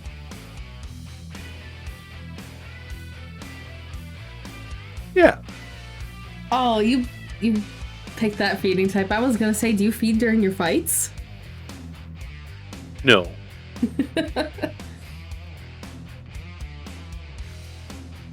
No. Like I said, I was gonna have him do this because I was like, this is a problem.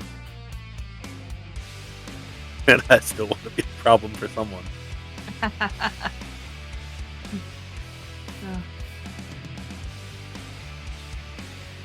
Oh, and you picked the alternate bane? Yes. Nice. Just for the simple fact of bright lights. Yeah. And I was like, I don't like that. That's a difficult one to both play and not be hampered by. And like, I understand the banes are supposed to hamper you, but there's a difference between hampering and like not being able to go into any of the clubs or any of the stuff. Like, that's annoying. And Yeah. so now he's just kinda weird. And always freaking cold.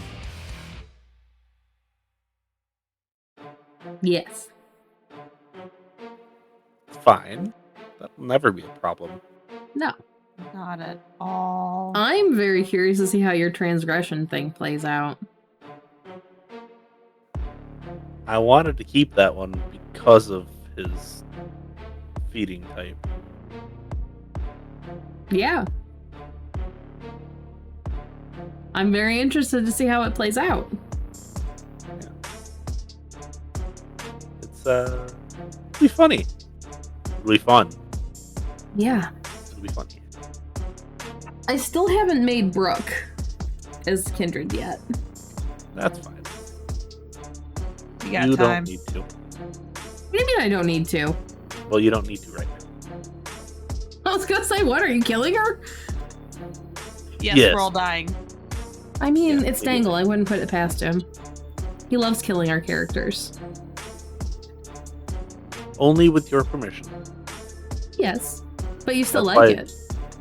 That's one of the reasons why Shiloh hasn't actually got close to dying yet. And I I make mean- blood sacrifices to the dice gods every week.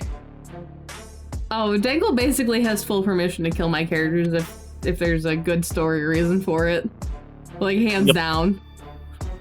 Yep. Like fighting an abomination. Yes. I will be very sad if Tori dies, but it will be a good way for her to go out. I think Tori would be okay with it. Yes. And Which is exactly actually, why maybe it's not. gonna happen. And maybe not if she goes out on the more gangrel side of of that thing, and not like fighting against being gangrel, I like figured compulsions and stuff. If she goes out like a gangrel, she'd be pissed. I figured she'd be pissed going out in the middle of cleaning up someone else's shit. I mean, yes, but it's also taking care of her domain, which is actually one of her new convictions, I think. Protect what's yours. Yes. So yeah. Like that is Yeah. actually following her conviction. Okay, fair. Guess who's that touchstone? Steven. Yes. Yes, Steven is that touchstone. I assume Cyril. No, actually. They're not close enough for that. She likes him, but she also knows he's a dick. And doesn't like her in the same, level that she enjoys being around him. She knows that.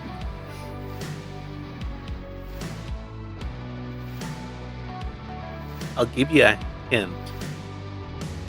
He's so fluffy. I figured it was New Body Blitz. Yes, it's I figured Blitz was already a touchstone.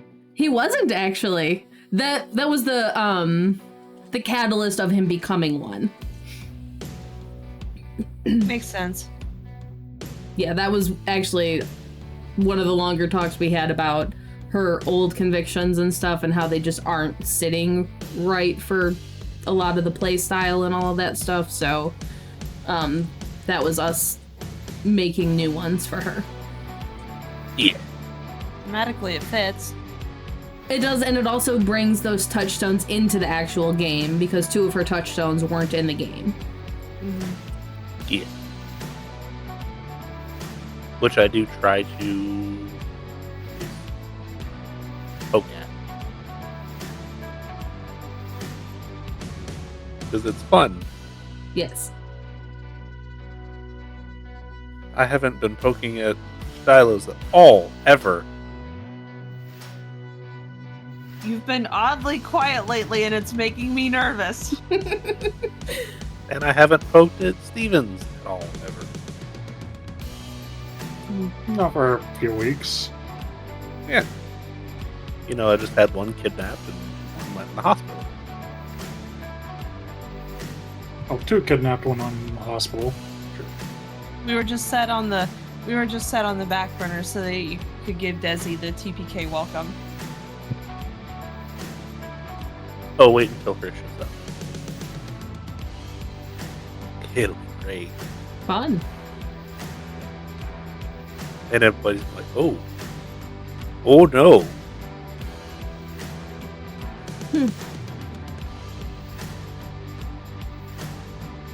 Interesting. Yeah. I haven't really poked at any of yours for Detroit either. Some people need to actually give me them still.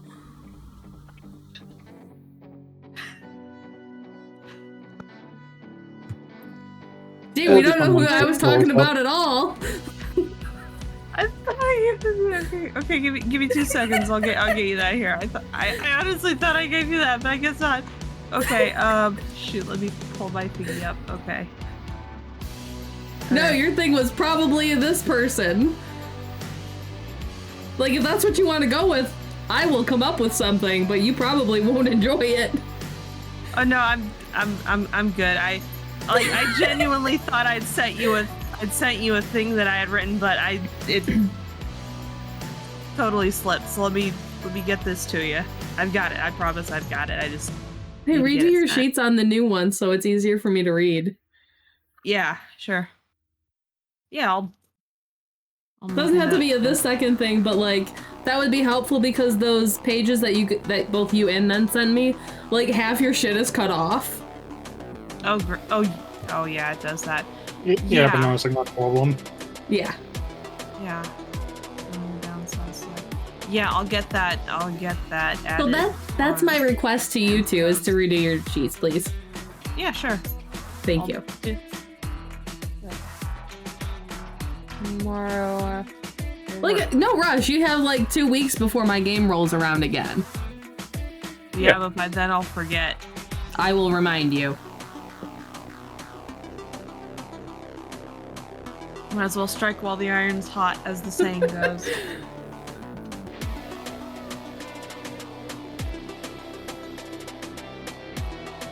My dog was just rolling around on the floor like a mad woman, and then I looked over at her and she just stopped, like, mid-roll. So, Brooke has this really fun merit that I would like to keep. That's the underestimated one, which I think will be very fun on a Malkavian. Which one's that do? This is something that there is something about you that makes others underestimate you, whether it's based on a curated reputation, physical characteristics, or other judgments. You are not taken as seriously as you should be. This increases the difficulty of attempts to intimidate others, but also makes you more difficult to read or insight checks against you, your true intentions or capabilities. You are often overlooked until it's too late. Clever kindred will use others' errors to their advantage. How many dots does it give you? That's all it says. It's more of an RP one. Yeah, I was just curious as to the whole like insight thing and the intimidate thing.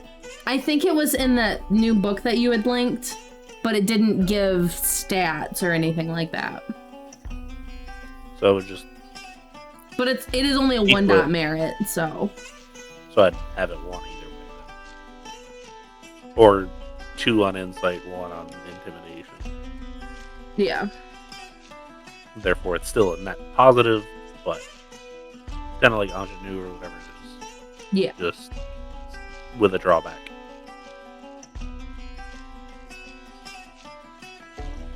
Yeah, no, that one was cool, but like that is on the more innocent side of things. This you're just not even looked at, which I like. I thought that was a cool one for her, given, you know, the background that she came from. Yeah. A hired hand. With no home. Yeah.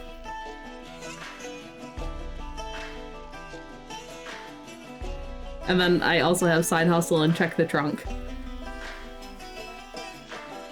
She can scrounge some shit together, but she doesn't have anything. She's Gladys just without a place to live. No. No, she can't make anything. No, but you can scrounge some shit together. She's not gonna be scrounging together a crossbow. That'd be pretty neat. No, had you not rolled... Huh? Had you not rolled so damn well when you went to make that initially, I would have been like, yeah, it'll fire twice and blow up on you. Because that thing's been fantastic. I roll so shitty with it, but it's been so much fun. Yeah, and like the initial roll was like fucking 10 with a crit, and I'm like, I guess it just kind of works. Right? Like game 1 or 2, too. Yeah. spent all your luck on that one roll. Right, that's the reason I roll shit everything else. But that's fine, I've come up with fun toys for it. Problem is you can't use them. The side hustle is items, information, or access to events, as if you had 2 dots of resources. And then check the trunk is just like random shit up to 2-dot resources. So they're very, very similar, but they were thematically like very different. Yeah, because one gives you physical stuff, the other one gives you abstract. Yes. So you have access, you just don't have it. Yes. So yeah, there was just like some really fun implications behind those. I believe the correct phrase for that is borrowing without permission. No. The thing reads, once per session, you can get your hands on an item, information, or access to an event as if you had 2 dots in the related resources, contacts, or influence. The other one is easy access to armor or cache of tools. None of these items can exceed the value of something resources 2 characters could access. Add 2 dice to preparation rolls. Oh, interesting. Yes. Which plays into something Dengle and I have talked about with the Madness Network. Oh, very nice. Yeah. Which I will get at some point. Yeah. Yeah, that's gonna be fun. This is going to be a very Malkavian. Without being Like not fish milk. Not fish milk. yeah. Without being over the top. It's gonna be very Yeah. Well, yeah, I don't mean one of those Malkavians who swans around being masquerade breaking. Steven. I didn't mean it like that. It's not I that know. bad. Anyway. But no, like, she's not gonna swan around being fish milk, but I very much want to dig into, like, the Madness Network aspect of the Malkavians. And Steven wasn't really ever that bad. It's just he made some questionable choices here and there. Some? And I just always bit him when the worst possible times. Because he didn't take care of them! It didn't matter if he made the problems happen, he just didn't take care of them. And it also had nothing to do with the fact that you're family, so I can abuse you. Mentally. Like, damn it, I did it again. I left an open end. That sucks. But then you figured out, hey, if I just go, whoop, we're good. And now I haven't been able to do it. And I'm kind of sad. It has really been interesting to see, like, Steven grow in that regards. It's almost like having Sarah stick around is a good idea. Yeah. Or have an actual, like, legitimate role model to go after. Wait, who's his legitimate role model? Shiloh and Tori have been helpful. Oh god, Shiloh Tori's more your of role the, model? That's awful! Don't ever have Shiloh- Tori as your role model! Shiloh is more in the morality department. Tori is more in the how to operate in kindred society department. Oh. Or the what not to do. Tori's the work ethic side. Shiloh's right. the how to act. Where's the get your shit together? Yes.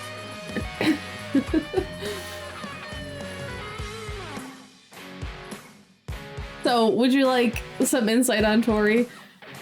Like, in her thoughts on people? Because I actually have gone through and, like, started to write, the, like, relationship web, except I didn't do it as a web, it's just, like, a person and notes and all of that. Would you like one of my notations on Steven? From Tori's point of view? If he keeps showing confidence, she could begin to fear him, especially if he keeps going down the demutation road. Okay. Interesting. So what that tells me is more dominate, more manipulation. Yeah. And then the next one is, at the same time, she's glad he's no longer making such stupid decisions. I'm sure it's a huge load off her back. Huh? I'm sure it's a huge load off her back. Yeah, it's not so much that... So, like, people make decisions and they, like, suffer their own consequences, but his consequences directly fall onto her because he's part of her coterie. So, yes. If he was just a random person, she'd be like, get your shit together or I'm making it for you. It was a different relationship with Steven. No, with most people it would be, get your shit together, I'm going to eat you. Yes. I just felt like that didn't need to be said after Jacoby.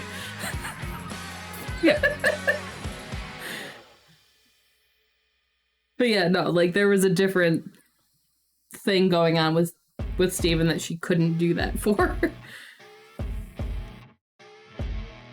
But it always came down on her when there was a problem. Yes and no. In her mind, yes. I'm not saying it's actually what happens, but in her mind, yes.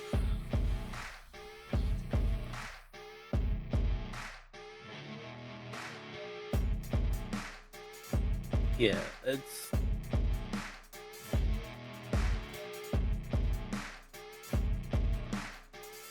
What?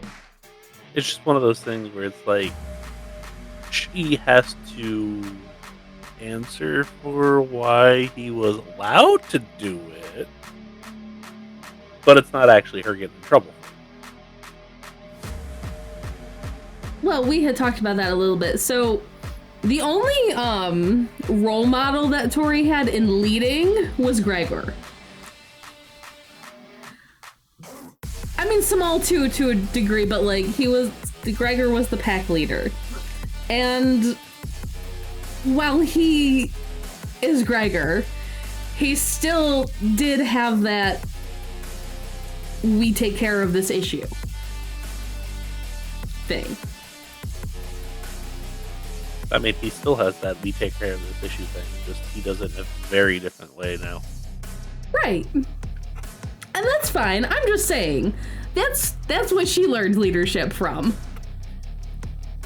So anyone who is directly under her, their problems are hers to take care of if they don't handle it themselves, and then it becomes everyone's problem. Doggo! She looks pissed. Yeah, she started Why? barking, so I picked her up. Yeah, that's the why did you pick me up? Why am I here? But I kind of like being scratched, so I guess this is okay for a minute.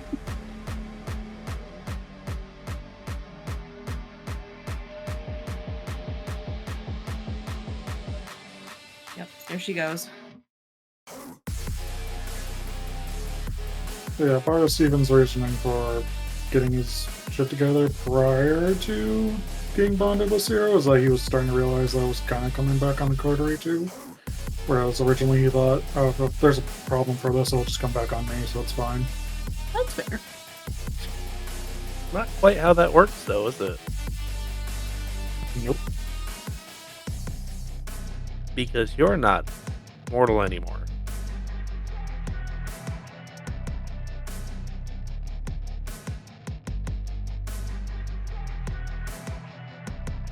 And you have a coterie. Yeah. If Steven was gonna make a stupid decision, now would really be the time to do it, when Tori is still feeling kind of guilty and all that over the zoo incident. Yeah.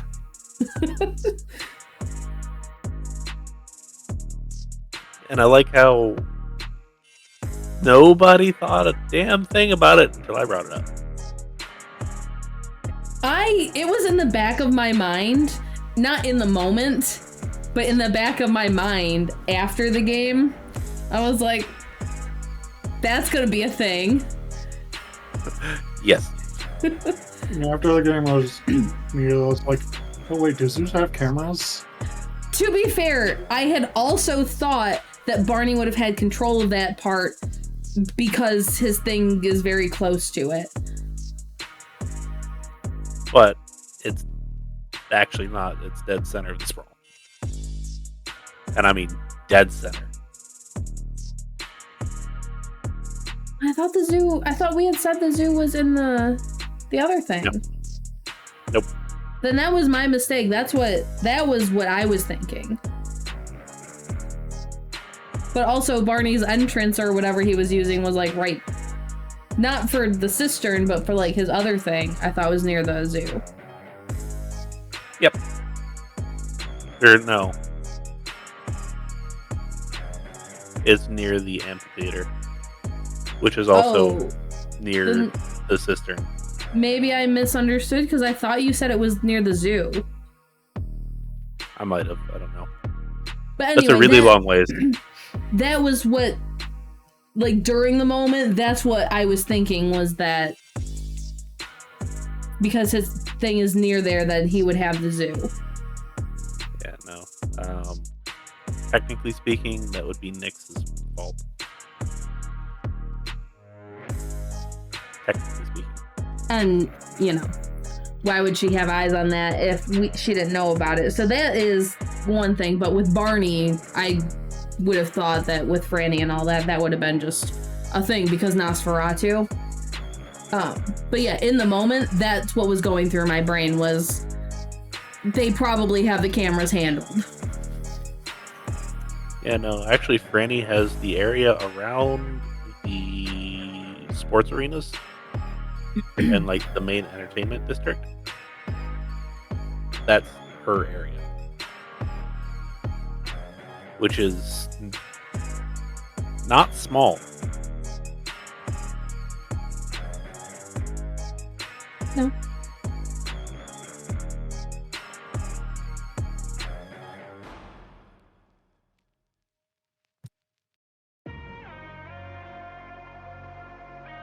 Yeah, I figured there would be consequences, but I also had thought that that was covered by Barney.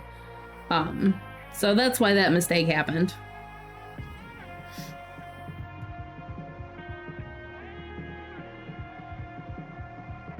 Not a big deal. I mean, in-game it is, but hopefully has been handled already. And, you know, no other consequences are going to come from that because, you know, it's not like people aren't looking for Tori.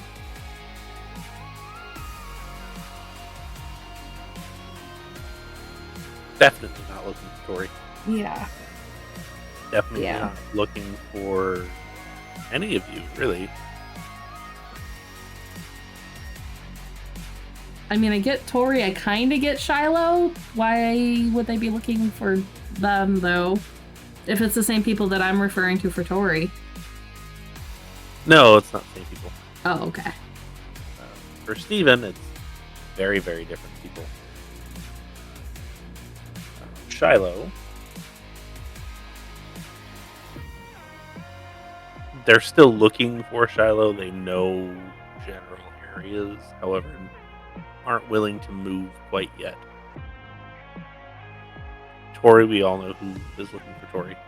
Yes. And probably knows where she is at this point. Just waiting.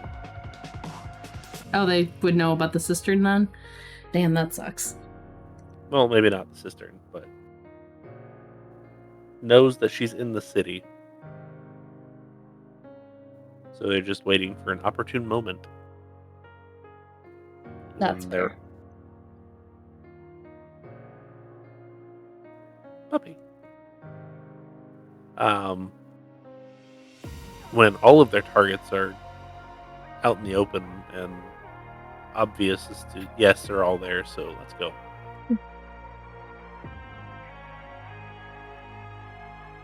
And they know that Small's there because Small hasn't hidden from anyone. No, not really. Small also knows that, come after me, I don't care. I'm probably gonna whoop your ass. Winnie did a really good job of fighting. Tori was doing a very good job of fighting. Yeah, goddamn Carissa. Yeah. And then we have Oscar, which is now part of that entire thing. And then there's one more person. Dropsy. No, Dropsy's in trouble. I'm excited about that one. Yeah. Which, by the way, Dropsy has a theme song. So Dropsy can no longer die. That's all it takes to gain true immortality? Shit. Okay. I mean, for me, I've put enough thought into him now that he's not going to die. At least not that easily. Yeah. At first, I was going to have him show up, just be 1000% just a comedy character and like go out in a really bad way. But now he's basically going to be like, I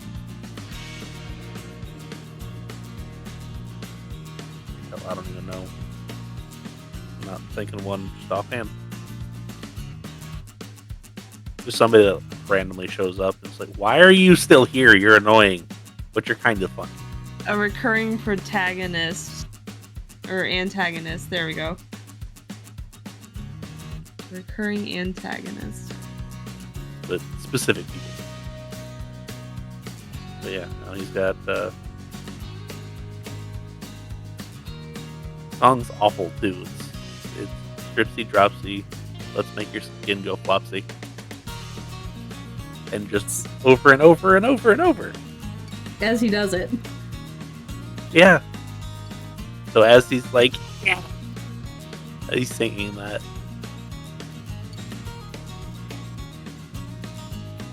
I can see why Tori hated him. Yeah. Yes. It's gonna be really funny when you guys are just like walking down the street and I'm just like, Dripsy, son of a bitch. Do you ever shut the fuck up? Ever? Where is he? Yeah. Off the top of the building. What, in Charleston? Yeah. That has the same energy of those videos of people who are just walking around in Skyrim and then all of a sudden the battle music starts playing, but there's nothing there. I could 100% just have that be one of Brooke's things. Like if he rolls a delusion, just battle music. we had talked about auditory problems for her. Yeah. It's but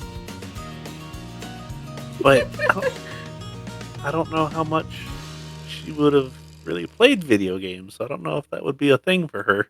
Not really. No, we had talked about the feeding thing for auditory stuff for her, but Yeah. every now and then would be hilarious to have something like that happen to break tension. Yes. Especially if, like, he was actually there. Just what the hell? I'm hearing things through the radio. But there's no radio. Yes, there is. Yes, it's tuned to the Malkavian station. Yeah. Oh, great. It's you know the little kid from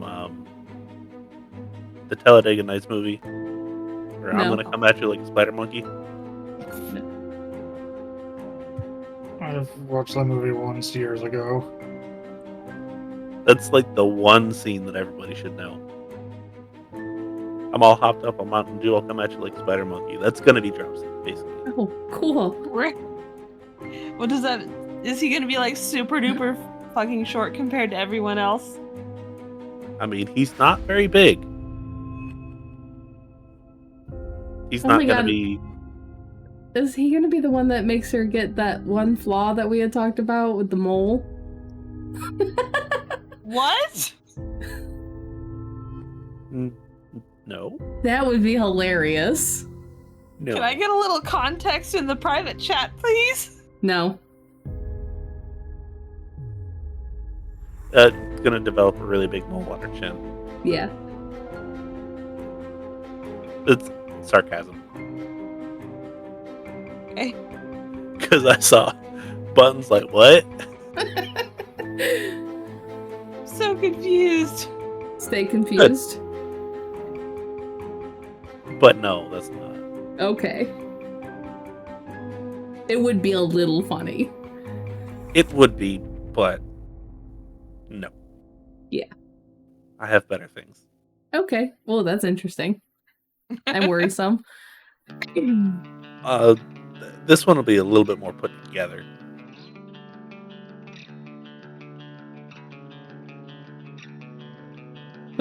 More put together than drops.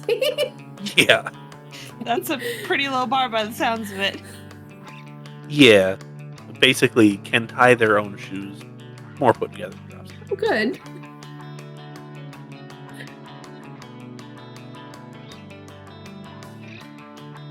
And by the way, Okay.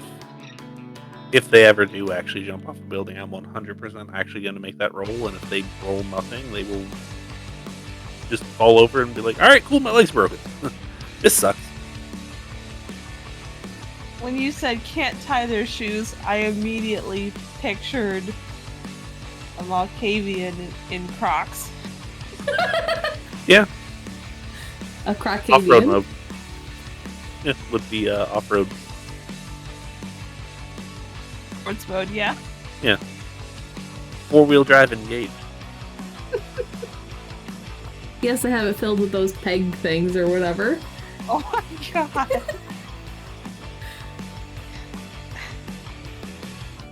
I can tell you what they would be. I don't want to know what they would be. I wanna think know what they would be. I'll put it in a chat room.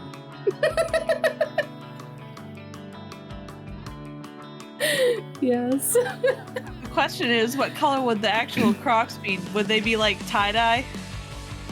No, No?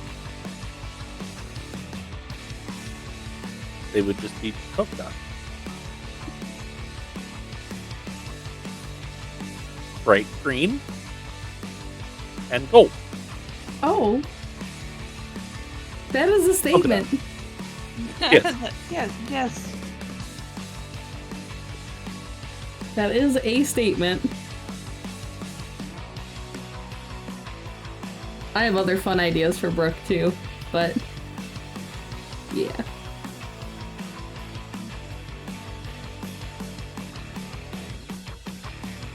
Well, you might just have to. Oh, that's some of them. Good God, that's awful.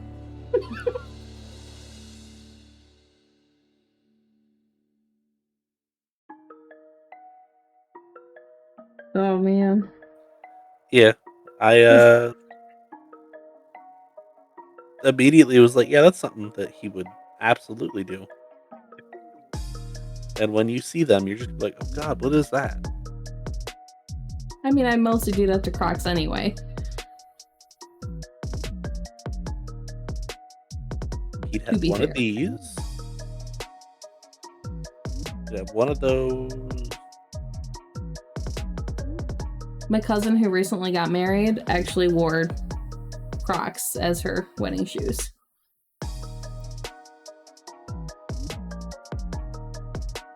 No, Yes. get out. To Nope, make none things left. worse, they came out. To make things worse, did you see Crocs started making boots, like cowboy boot style Crocs? Oh Lord. No. Don't. I think I heard about that.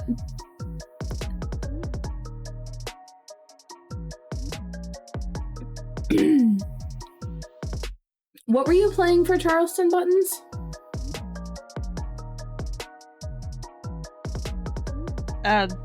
Starting out with a Toreador.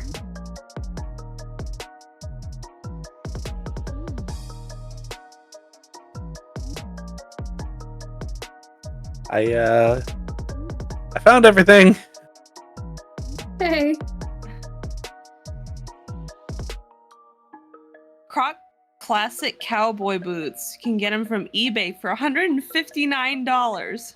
Nice. Let me get right on that. Did I ever tell you guys I used to sell Western shit?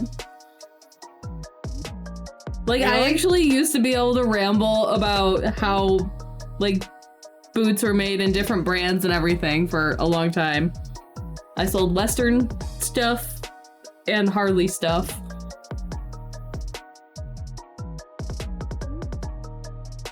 We used to have a shop that sold, like, leather and denim stuff. Kind of like that. Oh, I mean, like, yeah, there was clothing, but I mean hats, belt buckles, boots, and Harley boots, and their shoes, and yeah, no, like, it was everything.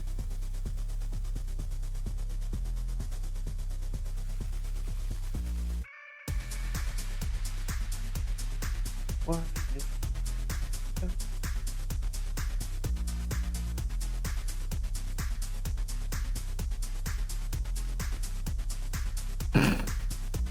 That's... Oh, man. It's terrible. That is awful.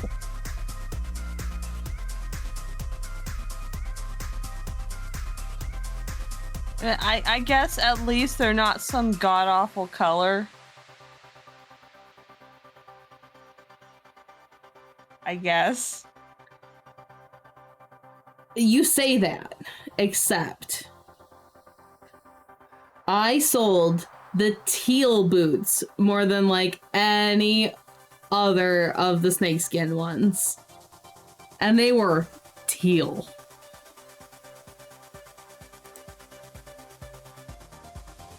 Oh my god. Yeah. Yeah. For those that are curious that are going to see this, they're adult-themed croc charms and accessories. Yeah. Yep. And then random finger croc charms. That's really bad if you put it in context with the others. Yes. Yeah. Especially the dangly bit one there. Yep. Which, by the way, that's an absolutely real thing. I see that. People are weird. Yes, they are. Yes, they are.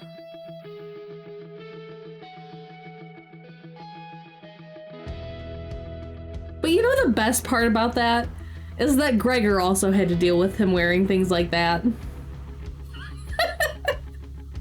That makes me smile a little bit, not gonna lie. Oh, Gregor didn't allow him to. He tried. I'm sure. I was gonna say, I'm sure he still tried, and that's good enough for me. Probably the only thing Tori liked about him.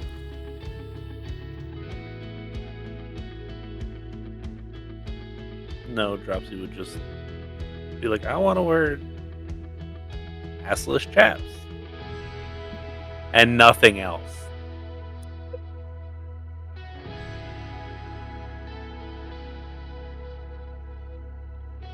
Oh, Lord.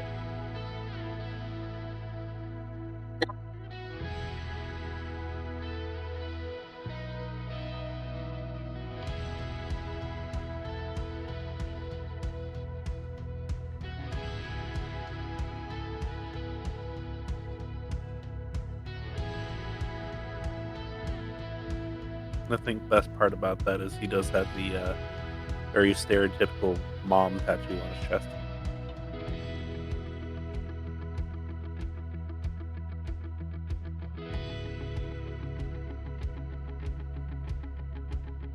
Okay. For Nen's reference, I'm basing it off of one of our uncles that is very short and very skinny. Yep. Just crank him to like 30.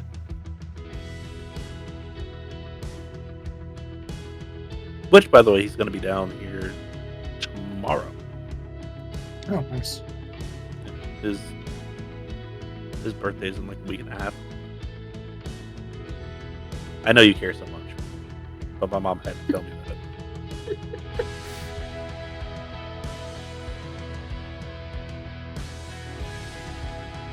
But yeah, no, our uncle's a piece of work. Apparently. Yeah. That was a good party, though. Just don't let him have whiskey, and yeah. Interesting. He starts throwing hands. Anything else, he's fine. Not that one thing. Mm. Why whiskey? It's just his thing.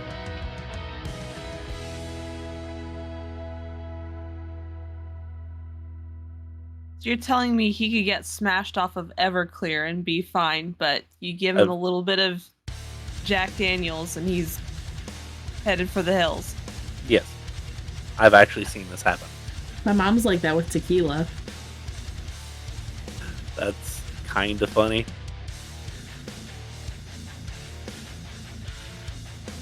I get defensive if I drink gin. And not like in my feelings defensive. Like, do you have a problem defensive? So I just don't drink gin. I don't drink at all, so I don't know what would set me off. I don't know what sets me off either. I do drink, but I don't know what sets me off. It also doesn't help that I don't like gin. Fine. I'm moody enough without the alcohol. I don't need it. What I'm hearing is get everybody smashed without their knowledge. Got it. Rebecca, I'm a very no. happy person when I'm tipsy. Like, really tipsy into drunk. Like, I'm a very happy person. Yeah. I get annoying at a certain point. But before that, I'm actually really fun.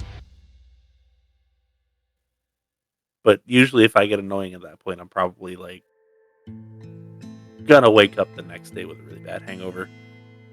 Which has only happened like twice. So we're fine. We're fine. I've never had a hangover. I've had one, I think. It was hard to tell if it was because of the alcohol or the other stuff I had going on at the time. The generalized lack of sleep. Lack of sleep, stress, like anxiety attacks I was dealing with. Like, there was a lot of stuff it could have been.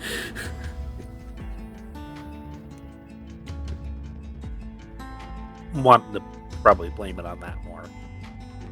I mean, probably. Yeah, they're mental health will affect you a whole hell of a lot more than you think it will. Yes. And this is why everybody needs to have free mental health care. Yeah, no, like, legitimately at one of my jobs, I was having, like, such bad anxiety problems, I thought I was, like, having heart attacks, so that was cool. But no, Yeah. just stress. Yeah, I had one of those earlier. I went to hop on a call and they were like, "Hey, we don't have parts," and I was like, "Are you kidding me?" And then my back started to burn. I was like, "Oh, this isn't good." Then I was like, "Let me go take something because it's probably just stress." And caffeine helps with my stress for some stupid freaking reason. Hey, whatever works for you. Yeah. And like 20 minutes later, it was like, "All right, cool, we're good." But also the headache that you were gonna have, it's not gonna be there. So, and I was like, "Yes." Which I've got to the point of being able to figure out when I'm gonna have headaches and or migraines. I get some pre-symptoms when I get a legitimate migraine. Thank God it doesn't happen often because good Lord, do those lay me out for like 2 weeks with like light sensitivity and everything. But yeah, no, they're about a 2-week long affair for me. Yeah, if I can get ahead of them, they don't last as long. I still have the symptoms, but usually work through it. If I get ahead of mine and like take care of it, I just have a god-awful headache. But like my true actual migraines are fucking awful. And that's actually a family thing. Like my cousin literally can't move for almost a week when he has one. Like any movement will make him throw up. Any light, sound, like he's completely laid out. I can at least function a little bit. Like I've gone to work and dealt with them, which sucked. Yes, they do. Mine feels like somebody poked me in the back of the head and then started using a bike pump and blowing up my head. I want to gouge out my eyes to relieve the pressure. Yep. It hits me right at the top of the crown. And that's where it starts going, and I'm like, nope. Not doing it. Yeah, mine they start behind the eyes and then just crawl. Mine starts up here and then they move down. And then they just sit there. For hours. Or days. Yeah. Yeah. I'm just happy I don't have glasses. Otherwise, that should suck. Yeah. Yeah, it's not fun. Yeah. Because I feel like the only way that I would be able to, like, do anything is to take the glasses off. See. Yeah, I have horrific vision. Yeah. I'm just happy I haven't needed them. Yeah. I get like a couple of feet without my glasses that I can kind of see.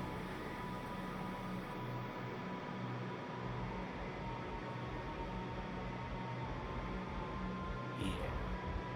One eye gets like an extra 2 or 3 feet before I can't make anything out. So just see it walking down through like this. I can see better. Left eye is better. Yes, left eye. It's bad that you had to look at it. Yep, that one. I mean, I can take a picture of that, but like the thickness of the glasses is drastically different. Yeah, Yes. I can see it, yeah. This is as low as they can grind them down, and these are about 7 years out of date. Maybe 5 or 6, but like it's getting up there. Yeah. Yeah, that's not good. No. These glasses cost me $300 or $400. Because I have to have the specialty lenses to even grind them down this thin. Otherwise, you look like a mom. Lenses. Well, yeah, no, these are like the modern day versions of those because that right one that you saw, like that's as thin as they can take it down. Yeah. No, my mom's, she's got about 1.5 foot where she can see. Yeah. Like, she can hold something here and be able to read it. It's still fuzzy. And that's only, 18 inches away. I can read it here.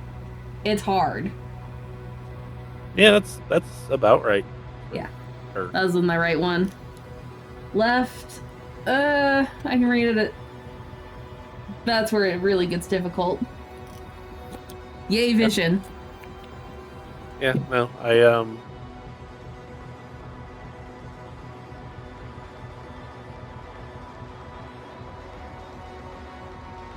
I can read both of wife's diplomas that are on the wall. I'll tell you, like, trying Over there. to read that, my eye hurts now. Yeah, I can't. Like, trying to focus that, it was painful. I cannot read anything without my glasses. They're just blurry shapes. And my problem is I have a misalignment in my eyes, so it's not just that they're blurry, it's that there's like one image superimposed on top of the other image. So I get headaches if I don't wear my glasses. Yeah, I don't have that, but like my vision's bad enough that if I go any sort of length of time without the glasses, it's painful. Then we just have Dan over here that needs glasses. From what I remember, they weren't that bad, but they're still pretty bad. Gotten slightly worse over the years, but not too bad. Yeah. I know your sister's a roommate. She's blind as shit. Fortunately, And good stuff from my eye. And I have a cousin, Jimmy, of course, who one of his eyes is actually over 20 vision. Nice. Yeah. Then the other one's like 320. No, like the one eye is perfect and the other one is more than perfect. Up until recently, that's what mine were. It's like 1 or 2 points over. But Yeah. yeah. I forget what his was, but it was like a ridiculous, like, good vision. See, fun fact, my dad's was actually 20/20 until he turned 50. And now they're telling him he needs full-time glasses. He's 55. Nice. He also drives a semi-truck, so Oh, cool. yeah. My wife's grandfather, within the next 6 months, is not going to be legally allowed to drive. He has an actual, like, degenerative eye condition. So did Carol until she had surgery to help fix that, which she really probably needs again because it's only a temporary fix. Yeah, no, this one doesn't have a surgery.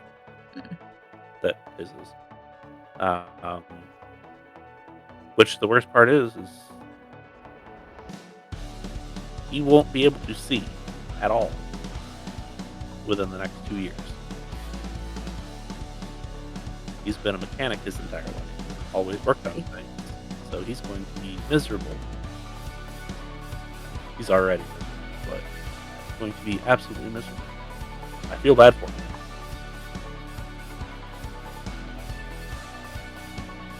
So,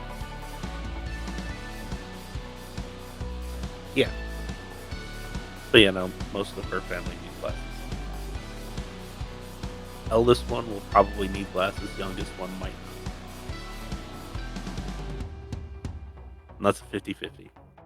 Mm. I'm so badly hoping that she doesn't. That's fair. Glasses suck. Yeah. And it's extra money that, like, for insurance, and it's extra money that you gotta shell out, preferably once a year, but at least once every 2 years to at least get them checked. Yeah. Faye. Well, no, here's the really funny thing. When I was younger, I would get glasses and within 6 months, I couldn't read out of them. So it's that bad. Yes.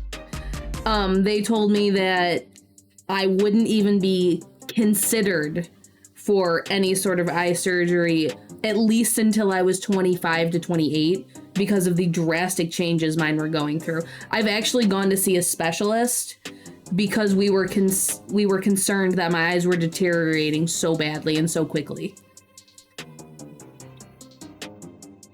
They stabled out once I hit like 25 or so. Like, they're still getting decreasingly bad, but not 6 months out of prescription bad. Like 7 months or 7 years can still technically use them back. No, these ones are actually not awful. Like, I can actually read decently well with these ones still. The last pair I had, I pushed them so long because they're just so fucking expensive for me. And I haven't had insurance that would cover that in a long time. You know, since I was 15. Yeah. But the last pair that I pushed, even like 4 years, I couldn't read out of them at the end. So these ones lasting as long as they did, and I still feel like I have fairly clear vision, is pretty good. And, you know, makes me not concerned for my eyes and going blind at like 35. Yeah, that would be awful. Yeah. Well, legitimately that was the concern, because 6 months and you should still be able to see out of your glasses. I couldn't read out of them within like a couple feet. Yeah. When I went to take my driver's test, I had just gotten them maybe 8 months previously, and they told me the only reason I was allowed to have my driver's permit was because I had someone with me in the car. Fun. Yeah. Yeah. No, I'm good. Yeah. So I like legitimately hope that she doesn't have these kinds of issues, because it was scary for a little bit there with how quickly they were changing. Like, I was afraid to tell my parents just because I was afraid of what was going on. Yeah. Right now, neither one of them have eye issues. I was in 4th grade when I got my first pair of glasses. Yeah. Which I think is about when that one got his first pair. Or no, yours was a little bit later. But you should have. It was about 6th grade. Yeah. I don't know if I should have gotten mine sooner than that. I just know I had them during 4th grade. No, the one of the little girls that my oldest went to school with and actually goes to the other elementary school has glasses that are about as thick as your thin ones, which they're probably like the normal ones. But Yeah. you'll have issues like that. Yeah. Yeah, oh yeah, I always had very thick glasses. Like, starting from about 3 pairs of glasses ago, I could not even begin to consider metal frames anymore. Cool. Yeah, like they just don't have enough support for these frames. Or for the lenses, I mean. Yeah. So that's fun. Yeah. So be lucky. Like, I like the big chunky glasses. I've come to appreciate actually having a little bit of peripheral vision. And they look good on my face and all that, but like, yeah, I can't even consider metal frames anymore. Not really. Yeah. Unless if they're big and chunky and heavy. Yeah. Don't want to do that. No. So, yeah, fun time. Not something I want to begin to think about passing down to children.